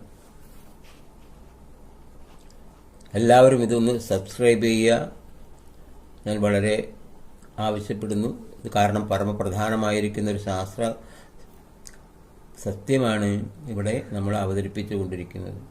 അത് നിങ്ങൾക്കും ചിന്തയ്ക്ക് വിധേയമാക്കാവുന്നതേയുള്ളൂ. മരണാനന്തര ഘട്ടം. മരണത്തിന് ശേഷവും ജനനത്തിന് മുമ്പുമുള്ള കാലഘട്ടത്തെ മാത്രമേ മരണാനന്തര ഘട്ടം എന്ന പദത്തിൽ കൂടിയും അർത്ഥത്തിൽ കൂടിയും ഇവിടെ മുൻ ചിന്തകന്മാർ പ്രതിപാദിക്കുവാൻ തരമുള്ളൂ. അതിപ്പോൾ എങ്ങനെയാണെന്ന് പറഞ്ഞാൽ ഒരു സർക്കിളിനെ നമ്മൾ 3ആയി ഭാഗിക്കുകയാണ്. 120 120 120. അതിൽ ഓരോ ഭാഗങ്ങളും സൃഷ്ടി, സ്ഥിതി, മരണാനന്തരം എന്ന് ചിന്തിക്കുക. മരണശേഷം ഒരു ജീവിക്കും വളരെ പെട്ടെന്ന് തന്നെ മറ്റൊരു ശരീരം സൃഷ്ടിക്കാനായിക്കൊണ്ട് ശ്രമിക്കുന്നില്ലെന്നാണ് ധരിക്കേണ്ടത്. സൂക്ഷ്മതയോടെ സാഹചര്യങ്ങൾ നോക്കി മാത്രമേ ഒരു ജീവൻ അതിനായി ശ്രമിക്കാൻ സാധ്യതയുള്ളൂ എന്ന് ചില ഉദാഹരണങ്ങളിൽ നിന്നും മനസ്സിലാക്കാം. ഒരു ജീവൻ തനതായ വർഗത്തോട് കൂടിയാണ് ഒരു ജീവൻ തനതായ വർഗ സ്വഭാവത്തോടു കൂടിയുള്ള ജീവികളിൽ കൂടിയാണ് സ്വാഭാവികമായും പുനർജനിക്കാൻ ശ്രമിക്കുന്നത്. ഈ പ്രത്യേക സാഹചര്യത്തിൽ എത്തിപ്പെടാനായിക്കൊണ്ട് അതേ വർഗത്തിൻ്റെ തന്നെ ശരീരത്തിൽ അണുക്കളായി അല്ലെങ്കിൽ സ്പേമായി വീണ്ടും ശ്രമിക്കുകയും എത്തിച്ചേരുകയും ചെയ്യുന്നതിന് ഫലമായാണ് സ്വന്തം വർഗ സ്വഭാവത്തോടെയും രൂപത്തോടെയും ജനിക്കുന്നതായി കാണുന്നത്. മനുഷ്യന്റെ ഗർഭപാത്രത്തിൽ വളരുന്ന ജീവൻ മനുഷ്യനാകുന്നതും അക്കാരണത്തിലാകാനേ തരമുള്ളൂ. മറിച്ചാണെങ്കിൽ മനുഷ്യനിൽ നായക്കുട്ടിയും അതുപോലെ മറ്റു വർഗങ്ങളിലും ഉണ്ടാകേണ്ടതായിരുന്നു. ഇതിനുശേഷമാണ് നമ്മുടെ വൈകാരിക ബോധം എന്നുള്ള വിഷയത്തിലേക്ക് വരുന്നത്. മരണാനന്തര ഘട്ടത്തിൻ്റെ മറ്റൊരു ഭാഗമാണ്. അത് ശ്രദ്ധിച്ച് കേൾക്കുക.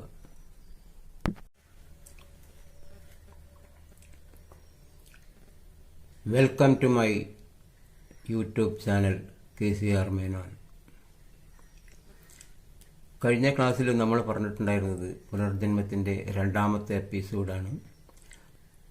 അതായത് നമ്മളെ മെമ്മറി സെല്ലിലേക്ക് പോകുന്ന പ്രധാനപ്പെട്ടതായിട്ടുള്ള ഘടകങ്ങൾ എന്തൊക്കെയാണ് എന്നുള്ളതായിരുന്നു വിവരിച്ചിരുന്നത്. ഇനി അടുത്തത് വരാൻ പോകുന്നത് നമ്മുടെ മെമ്മറിയുടെ ഓർമ്മയുടെ അളവാണ്.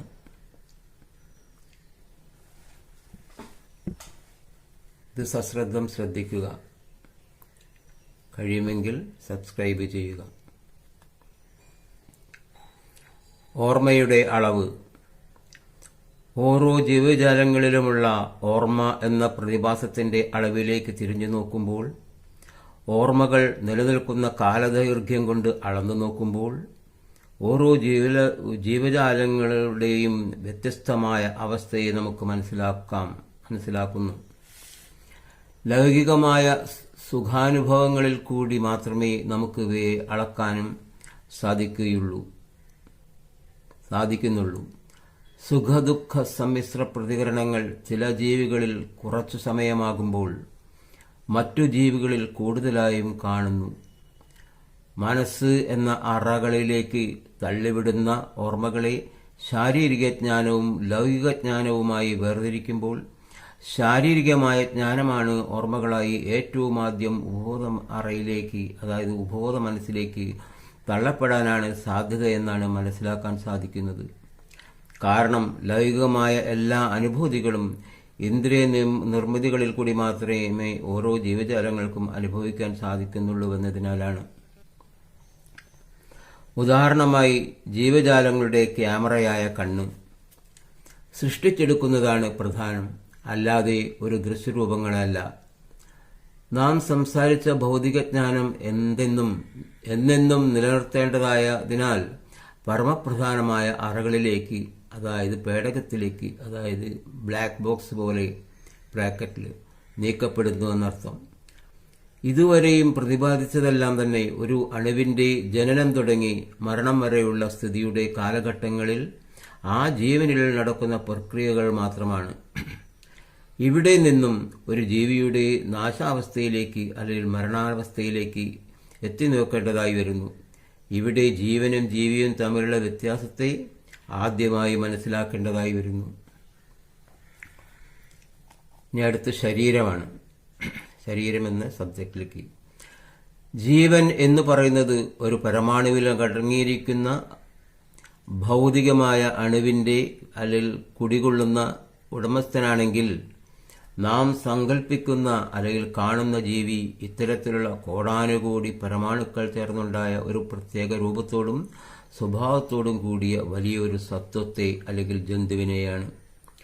ഇതിൽ നിയന്ത്രിതാവ് ഞാൻ എന്ന ശബ്ദത്താൽ ഉച്ചരിക്കുന്ന ആത്മാവ് എന്ന നാമത്താൽ അറിയപ്പെടുന്ന ഒരു പരമാണു അല്ലെങ്കിൽ ഉടമസ്ഥൻ മാത്രമാകുമ്പോൾ, അതിന്റെ ആജ്ഞയ്ക്കനുസരിച്ച് ജീവിക്കുകയും പ്രവർത്തിക്കുകയും ചെയ്യുന്ന പ്രജകളാണ് കോടാനുകൂടി മറ്റു പരമാണുക്കൾ അല്ലെങ്കിൽ സെല്ലുകൾ എന്ന് ശാസ്ത്രകാരന്മാരെല്ലാം സമ്മതിക്കുമല്ലോ.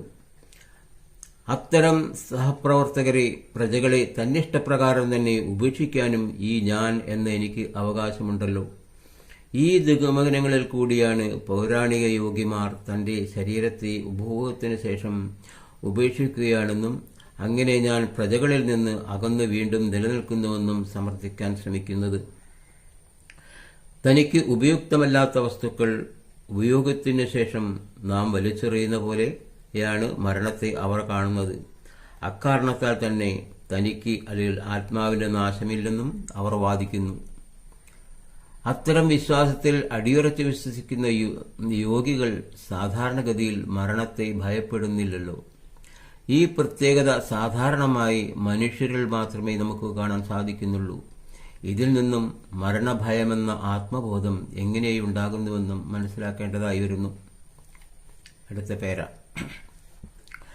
ഇതിന്റെ ന്യായാന്യായങ്ങളിലേക്ക് കടക്കുമ്പോൾ, ഓരോ ജീവിയുടെയും പരമാണു മുതൽ നശിക്കുന്നതായ അല്ലെങ്കിൽ മരിക്കുന്നതായ സമയം വരെയുള്ള ബോധവും, അതേസമയം തന്നിൽ അവസാനം വരെയും കുടിക്കൊണ്ടുള്ള ജ്ഞാനവും, ജ്ഞാനത്താൽ ആകെക്കൂടി നിലനിർത്തുന്നതായ ഓർമ്മകളും എല്ലാം കൂടി ഉപബോധമാകുന്ന പേടകത്തിലേക്ക് അല്ലെങ്കിൽ അറയിലേക്ക് തള്ളിയിരിക്കുന്നത് എന്താണെന്നും വീണ്ടും പരിശോധിക്കുന്ന സമയത്ത് ലൗകികാനുഭൂതികളും അതെല്ലാം ഒരു നിമിഷം കൊണ്ട് ഇല്ലാതാകുന്നതിനുള്ള ഭയവുമാണ് എന്ന് മനസ്സിലാക്കാം.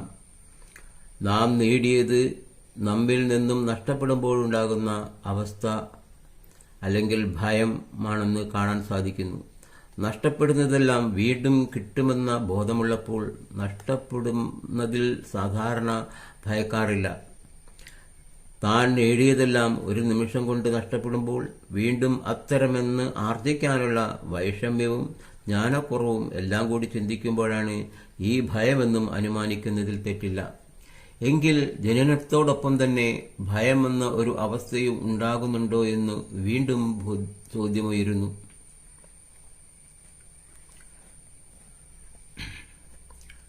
ഈ ഞാനും ജീവനും പ്രജകളും തമ്മിലുള്ള ബന്ധത്തെ പരിശോധിക്കുമ്പോൾ മരണത്തോടെ സമസ്ത സെല്ലുകളും മരിച്ചതായി നാം കണക്കാക്കുന്നു.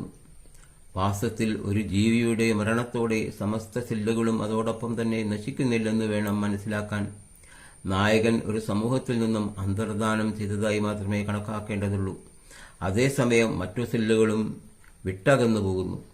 പരമാണുക്കളായി ഈ പ്രപഞ്ചത്തിൽ തന്നെ ലയിച്ച് ചേരുകയും ചെയ്യുന്നു. പരമാണുക്കൾക്ക് നാശമൊന്നുമില്ലാതെ വളരെക്കാലം ഭക്ഷണവും മറ്റും കൂടിയില്ലാതെ ജീവിക്കാൻ സാധിക്കുന്നുവെന്ന പ്രപഞ്ചസത്യം ശാസ്ത്രകാരന്മാരെല്ലാം അംഗീകരിക്കുന്നതാണല്ലോ. ഇത്തരം പരമാണുക്കൾ വീണ്ടും സ്വരൂപം മെനഞ്ഞെടുത്ത് മനുഷ്യന്റെ ദൃഷ്ടിക്ക് മുന്നിൽ വരികയെന്നതാണല്ലോ സാധാരണഗതിയിൽ പുനർജന്മം എന്ന പദത്തിൽ കൂടി നാമെല്ലാം മനസ്സിലാക്കുന്നത്. അത്തരത്തിലുള്ള ഒരു അവസ്ഥ ഈ ജീവജാലങ്ങൾക്ക് ഉണ്ടാകുന്നുണ്ടോ എന്ന് കണ്ടുപിടിക്കുന്നതിലാണ് ഈ സിദ്ധാന്തത്തിന്റെ ജയവും പരാജയവും നിലനിൽക്കുന്നത്. അടുത്ത പേര. പ്രപഞ്ചത്തിലെ ആദ്യ ജീവൻ പരമാണുവിൽ കൂടിയാണെന്നും കാലാന്തരത്തിൽ പ്രപഞ്ച സമ്മർദ്ദങ്ങൾക്ക് വഴങ്ങിയും എതിരായുമുള്ള ശാസ്ത്രീയമായ കണ്ടുപിടുത്തങ്ങൾ വഴിയാണ് ഇന്ന് നാം കാണുന്ന പഞ്ചേന്ദ്രിയ രൂപത്തിലുള്ള ജീവികൾ ഉണ്ടായതെന്നും ഡാർവിന്റെ പരിണാമ സിദ്ധാന്തവും പൂർവിക ഗ്രന്ഥങ്ങളാണെങ്കിൽ കൂടിയും ഭാഗവതം, മഹാഭാരതം ബ്രാക്കറ്റിൽ നമ്മുടെ ആചാര്യന്മാർ നമ്മെ പഠിപ്പിക്കുന്നു. ഇതിൽ നിന്നും നാം ഇന്ന് കാണുന്ന ശരീരം ലക്ഷോപലക്ഷം വർഷങ്ങളായുള്ള പരമാണുക്കളുടെ കണ്ടുപിടുത്തങ്ങൾക്ക് വിധേയമായിക്കൊണ്ട് ഉണ്ടായതാണെന്ന് മനസ്സിലാകുന്നു. ശരീരമാകട്ടെ ഒരു ജീവനും അല്ലെങ്കിൽ ബ്രാക്കറ്റിലെ നായകനും കോടാനുകോടി അനുചരന്മാരാലും നിർമ്മിക്കപ്പെട്ടിട്ടുള്ള ഒരു രൂപവുമാകുന്നു. ഇതിനെ ഒരു കമാൻഡറുടെ മിലിറ്ററി ചിട്ടയോടോ ജനാധിപത്യപരമായ പ്രസിഡൻഷ്യൽ ഭരണ സമ്പ്രദായത്തോടോ അല്ലെങ്കിൽ ഒരു നേതാവും അനുയായികളും ചേർന്നുള്ള ഒരു സംഘടനയുടെയോ പ്രവർത്തനത്തോട് ഉപമിക്കാം. Bracket close. അതായത് എല്ലാറ്റിലും ഒരു നായകൻ അല്ലെങ്കിൽ നാഥൻ കുടികൊള്ളുന്നു. ഈ നായകൻ കാലാകാലങ്ങളിൽ നശിക്കാതെ നിലനിൽക്കുന്നുണ്ടോ എന്നുള്ളതാണ് പ്രധാനം. ഇതിൽ നിന്നും ഒരു കാര്യം വ്യക്തമാകുന്നു: ശാസ്ത്രജ്ഞാനമാണ് രൂപസൃഷ്ടിക്ക് നിദാനം. ഇന്ന് നാം കാണുന്ന എല്ലാ കണ്ടുപിടുത്തങ്ങൾക്കും ശാസ്ത്രമാണല്ലോ കാരണം. ശാസ്ത്രമാകട്ടെ ജ്ഞാനഫലവും ജ്ഞാനമാകട്ടെ ബോധം വഴിയുമാണല്ലോ ഉണ്ടാകുന്നത്. ചുരുക്കത്തിൽ ബോധത്തിൽ നിന്ന് ശാസ്ത്രമുണ്ടാകുന്നുവെന്ന് മനസ്സിലാകുന്നു. ബോധത്തിനും ശാസ്ത്രത്തിനും ഇടയിലുള്ള മറ്റു സംഗതികളാകട്ടെ ഓർമ്മയെന്ന പേടകത്തിൽ സൂക്ഷിക്കുന്നതിനാലുമാണെന്ന് ഇതിനാൽ വ്യക്തമാകുന്നു. സൂക്ഷിക്കുന്ന വസ്തുതകളാകട്ടെ ബോധത്താലും ബുദ്ധിയാലും സ്വയം ഉണ്ടാക്കുന്ന അല്ലെങ്കിൽ ആർജിക്കുന്ന അറിവും മറ്റുള്ളവരിൽ നിന്നും മനസ്സിലാക്കുന്നതുമാണല്ലോ. നമ്മുടെ ഭാവനയിലുള്ള ഒരു ശാസ്ത്രത്തെ അല്ലെങ്കിൽ ബ്രാക്കറ്റിലെ കണ്ടുപിടുത്തത്തെ ഉദ്ദേശിച്ച വസ്തു ബ്രാക്കറ്റ് സംഗതിയാക്കി കൊണ്ടുവരുന്നതിന് തന്നെ സാധാരണഗതിയിൽ വളരെ കാലവും ബുദ്ധിമുട്ടും ഒരു ജീവിക്ക് അല്ലെങ്കിൽ നമുക്ക് അനുഭവപ്പെടുന്നുണ്ടല്ലോ. അതേസമയം ഉണ്ടാക്കിയതാകട്ടെ വളരെ ബുദ്ധിമുട്ടില്ലാതെ തന്നെ മറ്റുള്ളവരെ നോക്കി സ്വായത്തമാക്കാനും വളരെ ബുദ്ധിമുട്ടും സമയവും നമ്മൾ ഉപയോഗിക്കുന്നു. ഒരു ജീവിയുടെ സ്വയം ഭാവനയിൽ കൂടിയും മറ്റുള്ളവയെ കണ്ടുമുള്ള ജ്ഞാനം അല്ലെങ്കിൽ അറിവ് സമ്പാദിക്കുവാൻ തന്നെ ഇത്രമാത്രം വളരെ കാലവും ബുദ്ധിമുട്ടും ആ ജീവിക്കുണ്ടാകുന്നുവെങ്കിൽ ഒരു വിധത്തിലുള്ള ഭാവനയും ജ്ഞാനവും ഇല്ലാത്തതായ ഒരു പരമാണു അല്ലെങ്കിൽ ജീവനുള്ള അണുവിന് അല്ലെങ്കിൽ സ്പേമിന് എങ്ങനെ ഇത്രമാത്രം ഗഹനമായ മനുഷ്യന്റെ ഭാവനയ്ക്ക് പോലും കാണാൻ സാധിക്കാത്തതായ ഒരു ശരീരഘടന ലൗകികാനുഭൂതിക്കൊത്ത വിധം നിർമ്മിക്കുവാൻ അല്ലെങ്കിൽ സ്വരൂപിക്കുവാൻ സാധിക്കുന്നു എന്നുള്ളതാണ്. ഇതിൽ നിന്നും ഒരു ജീവൻ ആർജിച്ചതായ ശാരീരിക ജ്ഞാനം കേവലം ഒരു നിമിഷം കൊണ്ട് സാധിക്കുന്നതല്ലെന്ന് വളരെ വ്യക്തമാകുന്നു. ഇത്തരത്തിലുള്ള നൂതന സൃഷ്ടിക്കായി കണ്ടുപിടിക്കപ്പെട്ടിട്ടുള്ള ഏറ്റവും സൂക്ഷ്മവും ഗഹനവുമായ ജ്ഞാനമാണ് ജനനേന്ദ്രിയത്തെ സംബന്ധിച്ചിട്ടുള്ളത്. Bracket close. ഇത് പരമാണു കാലഘട്ടം തൊട്ട് മുതൽ നിലനിൽക്കുന്നതാകയാൽ പ്രത്യേകം പ്രതിപാദിക്കേണ്ടതില്ലല്ലോ. ജീവജാലങ്ങളിൽ ബോധമുള്ള അണുവിൽ ആദ്യമായി ഉണ്ടാകുന്നതായ വർഗം മെയിലും ഫീമെയിലും പുല്ലിംഗവും സ്ത്രീലിംഗത്തോടു കൂടിയുള്ളവയാണ്. ആദ്യമായി അമീബ മോഡൽ അല്ലെങ്കിൽ സ്വയം പിരിയുന്ന തരത്തിലുള്ളതായിരുന്നുവല്ലോ. ഇതിൽ വർഗപരമായ കൂട്ടുത്തരവാദിത്വ ഫലമായാണ് ഇന്ന് നാം കാണുന്ന ജനന സമ്പ്രദായം ഉണ്ടായത്. ബ്രാക്കറ്റിൽ ഏറെക്കുറെ പുരുഷവർഗവും സ്ത്രീവർഗവും എണ്ണത്തിൽ ഒരുപോലെ വരുന്നതും സ്വയം ഈ വർഗങ്ങൾ ഉദ്ദേശിക്കുന്ന തരത്തിൽ മാത്രം സ്വവർഗത്തെ സൃഷ്ടിക്കുവാൻ സാധിക്കുന്നതും ഇത്തരം ജ്ഞാനത്തിൽ കൂടിയാണെന്ന് മനസ്സിലാക്കാം. ഇനിയാണ് ബോധമില്ലെങ്കിൽ എന്തൊക്കെയാ സംഭവിക്കുക എന്നുള്ളതാണ് അടുത്ത ചാപ്റ്റർ വരുന്നത്. ബോധമില്ലാത്ത അല്ലെങ്കിൽ ബ്രാക്കറ്റിൽ പൂർവ്വജ്ഞാനമില്ലാത്ത ഒരു ജീവിയുടെ വളർച്ചയെപ്പറ്റി വിലയിരുത്തുമ്പോഴാണ് ഭൂതകാലത്തെ ഓർമ്മിക്കുന്ന ഒരു ജീവിയുടെ പ്രസക്തി നിലനിൽക്കുന്നത്. ആദ്യമായി പൂർവ്വകാല ഓർമ്മകൾ ഒന്നും തന്നെ ഇല്ലാതെ ഒരു ജീവൻ സ്വയം വളരാൻ ശ്രമിക്കുന്നുണ്ടോ എന്ന് നോക്കാം. സാധാരണയായി എല്ലാ ജീവജാലങ്ങളും ജീവികളും തനതായ സ്വരൂപത്തോടുകൂടി മാത്രമേ ജനിക്കുന്നുള്ളൂ. മുട്ടയിൽ നിന്നായാലും ഗർഭപാത്രത്തിൽ നിന്നായാലും സ്വന്തം വർഗത്തിൽ തന്നെ വളരാൻ ശ്രമിച്ച് ബാഹിക സമ്മർദ്ദങ്ങളാൽ വളരാൻ സാധിക്കാതെ ചിലപ്പോൾ ചാപ്പിള്ളകളെ പ്രസവിക്കുന്നതായ വസ്തുത നാമെല്ലാം കാണാറുണ്ട്. അതേസമയം ഗർഭപാത്രത്തിൽ മരണമില്ലാതെ തന്നെ വളരുന്ന രൂപമില്ലാത്ത മാംസപിണ്ഡത്തെയും നമ്മുടെ അനുഭവങ്ങളിൽ നിന്നും കാണുന്നു. അവയ്ക്ക് ജീവനുണ്ട് എന്ന് വളർച്ചയിൽ നിന്നും മനസ്സിലാക്കാം. രൂപമില്ലാതെ വരുന്നതോ ക്വസ്റ്റ്യൻ മാർക്കാണ്. രൂപമില്ലാതെ ഒരു ജീവൻ വളരുന്നതിൽ നിന്നും പൂർവിക ബോധവും ജ്ഞാനവും ഓർമ്മയുമില്ലാത്ത ഒരു ജീവനാണ് വളരുന്നതെന്നാണ് ഇതിൽ നിന്നും മനസ്സിലാവുന്നത്. അമീബയെ പോലെ വളരാൻ മാത്രമേ അവയ്ക്കറിയൂ. മറ്റൊന്നും തന്നെ ഓർക്കേണ്ടതില്ല.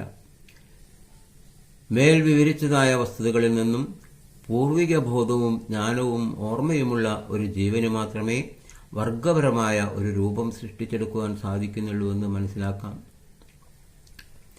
ഓരോ വർഗങ്ങളും തന്റെ പൂർവികമായ ഓർമ്മകൾ നിലനിർത്തിക്കൊണ്ട് വളരാൻ ശ്രമിക്കുന്നതിൽ ഫലമായാണ് എല്ലാ വർഗങ്ങളും തനതായ രൂപത്തിൽ തന്നെ നമുക്ക് കാണാൻ സാധിക്കുന്നത്. വർഗപരമായ ഇണചേരലിൽ നിന്നും വർഗപരമല്ലാത്ത ഇണചേരലിൽ നിന്നും ജനിക്കുന്ന അല്ലെങ്കിൽ ഉണ്ടാകുന്ന ജീവന്റെ സ്വഭാവവും രണ്ട് വർഗത്തിൻ്റെതിനോടും സാമ്യമുള്ള മൂന്നാമതൊന്നായി മാറുവാനും ഇത് കാരണമാകുന്നു. ബ്രാക്കറ്റിൽ ഇന്നത്തെ ബഡ്ഡിംഗ് സമ്പ്രദായങ്ങളും മുന്തിയ ഇനം പശുക്കളെ ജനിപ്പിക്കുന്നതിൽ നിന്നും പിന്നെയും മുന്നോട്ട് പോയി അമേരിക്കയിലും മറ്റും സ്പേം ബാങ്ക് എന്ന അവസ്ഥ വരെ എത്തിയിരിക്കുന്നു. Bracket close. പൂർവ്വബോധവും ജ്ഞാനവും ഓർമ്മയും നിലനിൽക്കുന്നുവെങ്കിൽ പൂർവികമായ ഒരു ജീവിതം ജനനത്തിന് മുൻപുള്ള ഒരു ജീവിതം ഉണ്ടാകാതെ തരമില്ല തന്നെ. ഇതെല്ലാം തന്നെ തന്റെ ഉപബോധ മനസ്സിൽ ഓർമ്മയായി സൂക്ഷിക്കുകയും ചെയ്യുന്നു. ഇത്തരത്തിൽ പരമപ്രധാനമായി ഓർമ്മ നിലനിർത്തുന്നു. മെമ്മറി സെൽസ് ഉൽപ്പാദനത്തിലാക്കി ഓരോ ജീവനോടൊപ്പം തന്നെ നിലനിർത്തുന്നു.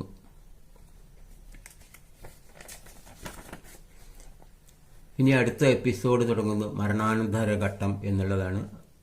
അത് നമ്മളുടെ 4ാമത്തെ എപ്പിസോഡ് തുടങ്ങിയിട്ട് നിങ്ങൾക്ക് കേൾക്കാൻ സാധിക്കും. പൂർണ്ണമായും ശ്രദ്ധയോടുകൂടി കേൾക്കുക. അഭിപ്രായങ്ങൾ തുറന്നു പറയുക. പുനർജന്മം സത്യം തന്നെ എന്ന വിഷയത്തിലെ അടുത്ത എപ്പിസോഡാണ് നമ്മൾ നിങ്ങളെ കേൾപ്പിക്കുന്നത്. അതായത് മരണാനന്തര ഘട്ടത്തിൽ തോടെ തുടങ്ങുന്ന ആ ചാപ്റ്റർ കഴിഞ്ഞ എപ്പിസോഡിൽ തുടങ്ങിയിരുന്നു. അത് വൈകാരിക ബോധത്തിൻ്റെ തലത്തിലേക്ക് എങ്ങനെ എത്തിപ്പെടുന്നു എന്നുള്ളതാണ്.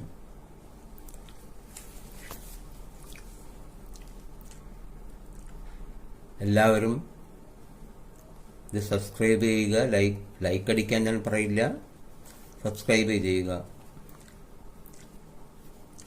മരണാനന്തര ഘട്ടം വൈകാരിക ബോധം. മരണാനന്തര ഘട്ടം വിലയിരുത്തണമെങ്കിൽ സ്ഥിതിയുടെ അല്ലെങ്കിൽ ജീവിതം കാലത്തെ അനുഭവങ്ങളും വിലയിരുത്തേണ്ടതായി വരുന്നു. അനുഭവങ്ങൾ എല്ലാം തന്നെ വൈകാരികമാണ്. ഈ സമയം നമ്മുടെ മനസ്സിൽ അല്ലെങ്കിൽ ഉപബോധ മനസ്സിൽ കടന്നുകൂടിയതായ അനുഭവങ്ങളാണ് മനസ്സിലാക്കേണ്ടത്. മരണം അല്ലെങ്കിൽ നാശം 3 പ്രകാരമാണ്. 1 സ്വമനസ്സാലെ എല്ലാം അനുഭവിച്ച് തൃപ്തിയോടെ സംഭവിക്കുന്നത്. 2 ആകസ്മികം. 3 അത്യാഹിതം. ഇതിൽ ആത്മഹത്യ നിരാശയിൽ നിന്നും ആഗ്രഹങ്ങൾ പൂർത്തിയാകാതെയും ഇരിക്കുമ്പോൾ സ്വമനസ്സാലെ സംഭവിക്കുന്നു. ആകസ്മികമാകട്ടെ അപകടം അല്ലെങ്കിൽ കൊലപാതകം എന്ന നിലയിലും സംഭവിക്കുന്നു.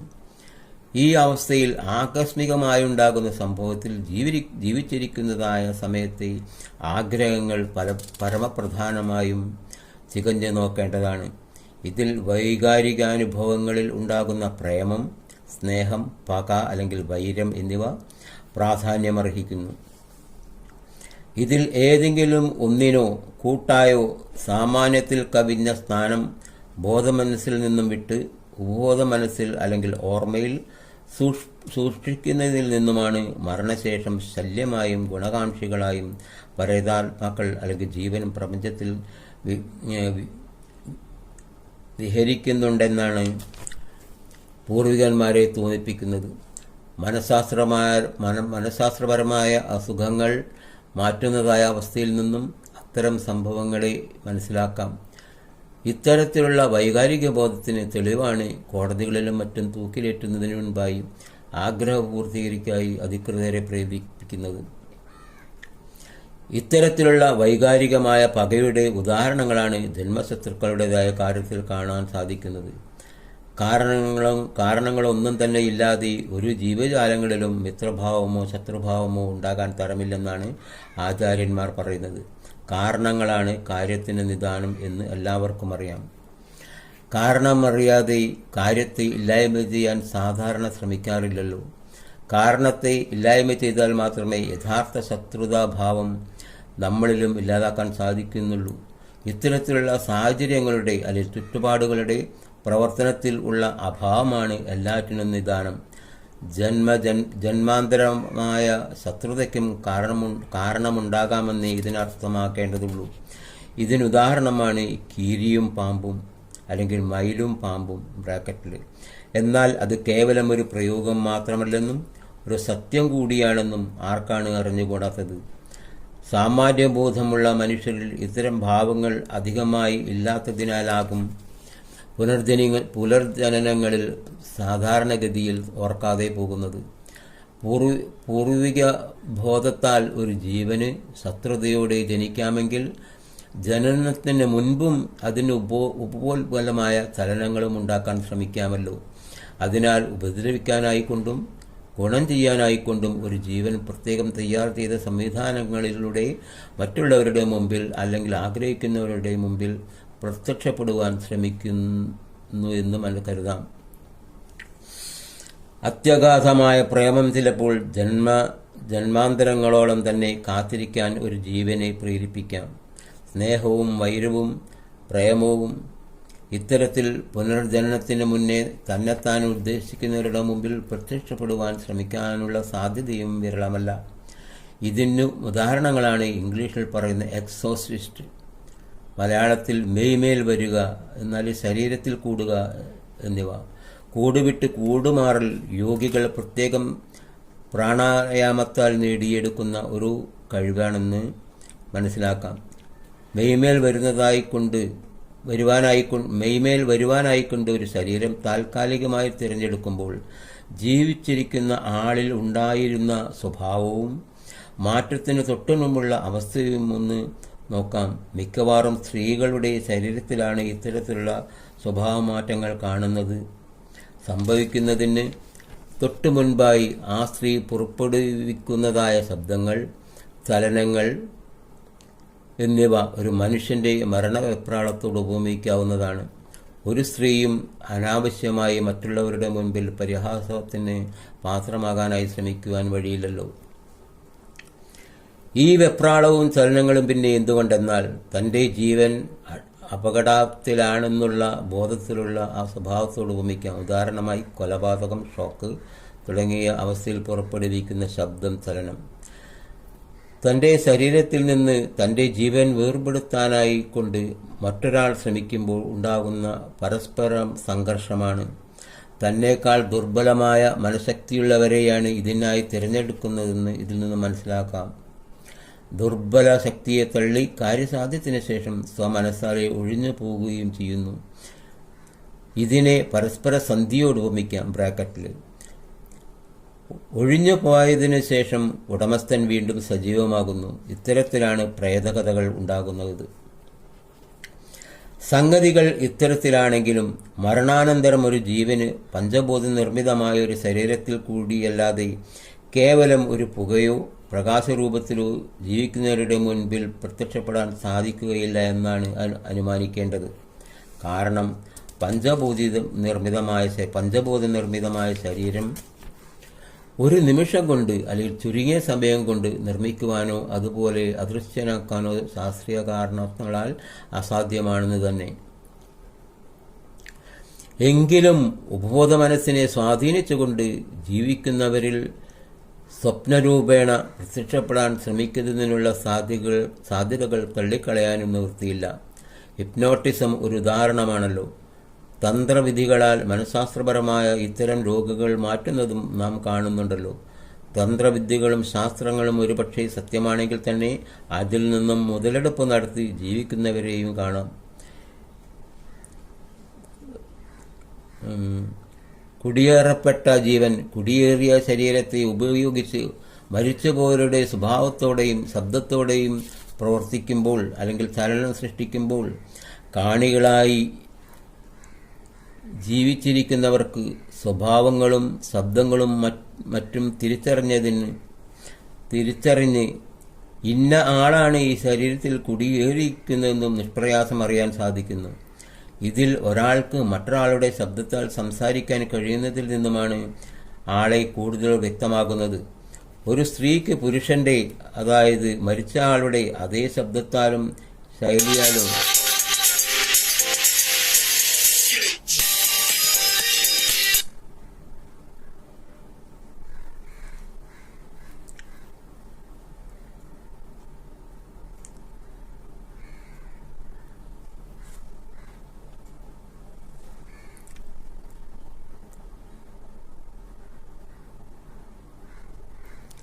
ഇതിൽ ഒരാൾക്ക് മറ്റൊരാളുടെ ശബ്ദത്താൽ സംസാരിക്കാൻ കഴിയുന്നതിൽ നിന്നുമാണ് ആളെ കൂടുതൽ വ്യക്തമാകുന്നത്. ഒരു സ്ത്രീക്ക് പുരുഷന്റെ, അതായത് മരിച്ച ആളുടെ അതേ ശബ്ദത്തോടും ശൈലിയാലും സംസാരിക്കുന്നതിൽ നിന്നുമാണ് മരണപ്പെട്ടവരും ജീവിച്ചിരിക്കുന്നവരും ഇത്തരം സംഭവത്തിന് വിധേയമായവർ തമ്മിൽ ഒരു ബന്ധവും ഇല്ലെന്ന് തീർത്തു പറയാൻ നിവൃത്തിയില്ല. ഒരു ജീവിക്കും മറ്റൊരു ജീവിയുടെ ശബ്ദത്തെയോ രൂപത്തെയോ അനുകരിക്കാൻ സാധാരണഗതിയിൽ സാധിക്കാറില്ലല്ലോ. പക്ഷേ മനുഷ്യൻ പരിശ്രമിച്ച് പല വിധത്തിലുള്ള ശബ്ദങ്ങളും അനുകരിക്കാൻ സാധിക്കുന്നു. ഉദാഹരണം മിമിക്രി. കുയിലിന്റെ കുട്ടി കാക്കക്കൂട്ടിൽ വളർന്നാലും കരയുന്നത് കുയിലിന്റെ ശബ്ദത്താലാണല്ലോ. ശബ്ദവ്യത്യാസത്താൽ തിരിച്ചറിയുന്ന നിമിഷം മുതൽ കുയിൽ പറന്നകന്നു അല്ലെങ്കിൽ കുത്തിയകറ്റുന്നു. ഇതിൽ നിന്നും ഓരോ ജീവികളും സ്വവർഗത്തോടും യോജിക്കുന്ന വിധത്തിലാണ് ശബ്ദവും തൊണ്ടയും സൃഷ്ടിച്ചിരിക്കുന്നതെന്നും മനസ്സിലാക്കാം. മനുഷ്യന് തന്റെ ശബ്ദം തനതായ രൂപത്തിലുള്ള തൊണ്ടയും നാക്കും ഉപയോഗിച്ച് മറ്റുള്ളവരെ ധരിപ്പിക്കാൻ സാധിക്കുകയുള്ളൂ എന്നതിനാലാകാം മരണപ്പെട്ട മനുഷ്യജീവൻ മനുഷ്യന്റെ തന്നെ ശരീരത്തിൽ കടന്നുകൂടാൻ കാരണമെന്നാണ് ഇതിൽ നിന്ന് മനസ്സിലാകുന്നത്.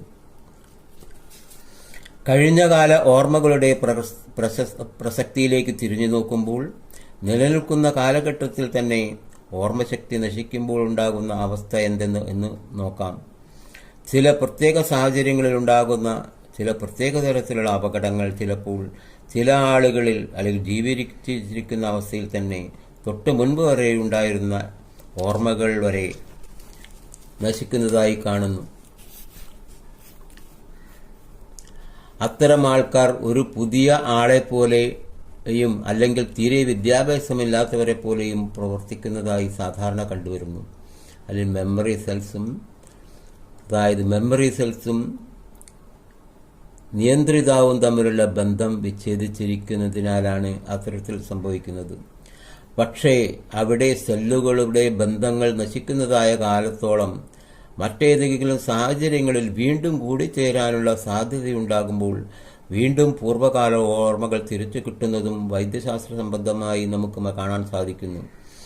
ഇതിൽ നിന്നും മരണാനന്തരം തൻ്റെ ശരീരത്തോടുള്ള എല്ലാ ബന്ധങ്ങളെയും വിട്ടുപോകുന്ന ഒരു ജീവന്റെ അല്ലെങ്കിൽ പരമാണുവിൻ്റെ ഓർമ്മകളുടെ നാശത്തെപ്പറ്റി പ്രത്യേകം പ്രതിപാദിക്കേണ്ടതില്ല. ഒരു ഭാഗത്ത് മെമ്മറി സെല്ലുകൾ നശിക്കാതെ ബന്ധം മറ്റുപോകുന്നു, നേരെ മറിച്ച് മറുഭാഗത്ത് ബന്ധം പൂർണ്ണമായും വേർപെടുത്തി എന്നേക്കുമായി പോകുന്നുവെന്ന് മാത്രം. നശിക്കുന്നതാകട്ടെ ബോധമനസ്സിലെ ഓർമ്മ സെൽ അല്ലെങ്കിൽ മെമ്മറി സെൽ മാത്രമാണ്.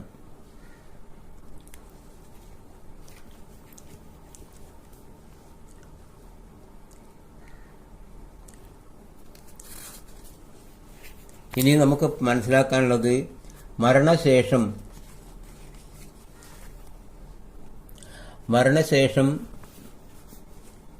നമ്മൾ എപ്രകാരമാണ് ജനിക്കുന്നത് എന്നതിനെ പറ്റിയുള്ള പല ചോദ്യങ്ങളും നമ്മളോട് പലരും ചോദിച്ചിട്ടുണ്ട്. അതിനുള്ള ഒരു എക്സ്പ്ലനേഷനാണ്. പുനർജനിക്കുന്ന മനുഷ്യൻ എപ്രകാരമാണ് വീണ്ടും ജനിക്കുന്നത് എന്ന് ചോദ്യം ഉടലെടുക്കുമ്പോൾ ജനിച്ചതിന് ശേഷമുള്ള അവരുടെ ക്രിയകളും സ്വഭാവങ്ങളും വിലയിരുത്തിക്കൊണ്ട് മാത്രമേ അവയെ മനസ്സിലാക്കാൻ സാധിക്കുകയുള്ളൂ. വ്യക്തമായും ഒരാളുടെ പൂർവിക ജന്മബന്ധങ്ങൾ മനസ്സിലാക്കാൻ നമുക്ക് സാധിക്കുകയില്ലെന്ന് മുൻപേ പറഞ്ഞതിൽ നിന്നും മനസ്സിലാക്കാൻ പ്രയാസമില്ല.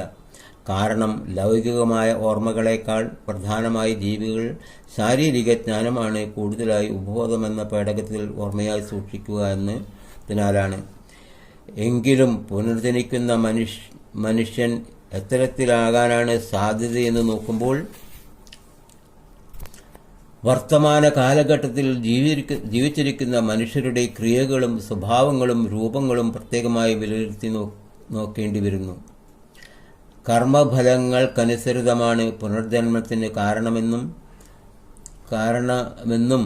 അതിനനുസരിച്ചാണ് മനുഷ്യൻ ആരായി തീരുന്നത് എന്നും ഋഷിമാർ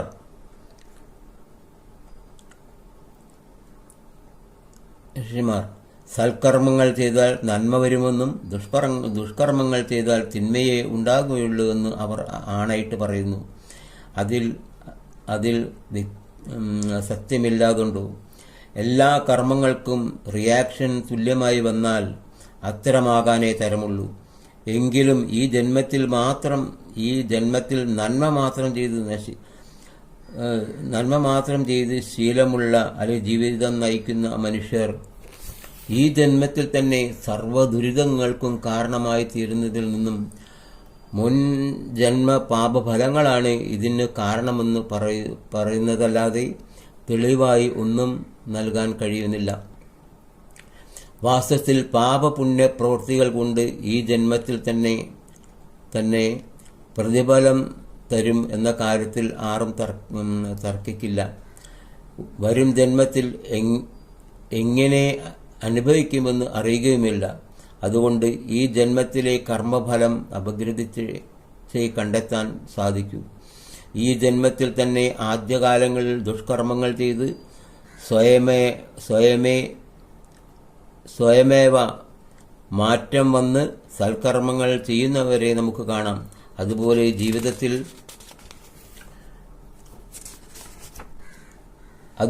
ജീവിതത്തിൽ ആദ്യകാലങ്ങളിൽ ദ്രോഹങ്ങൾ ചെയ്യാതെ നന്മകൾ മാത്രം ചെയ്ത് യാതൊരു ഗുണവും കിട്ടാതെ സ്വമേധയാ ദൈവനിഷേധികളും സമൂഹത്തോട് തന്നെ ഉറപ്പും ഉളവാക്കുന്നവരായി മാറുന്നതും കാണുന്നു.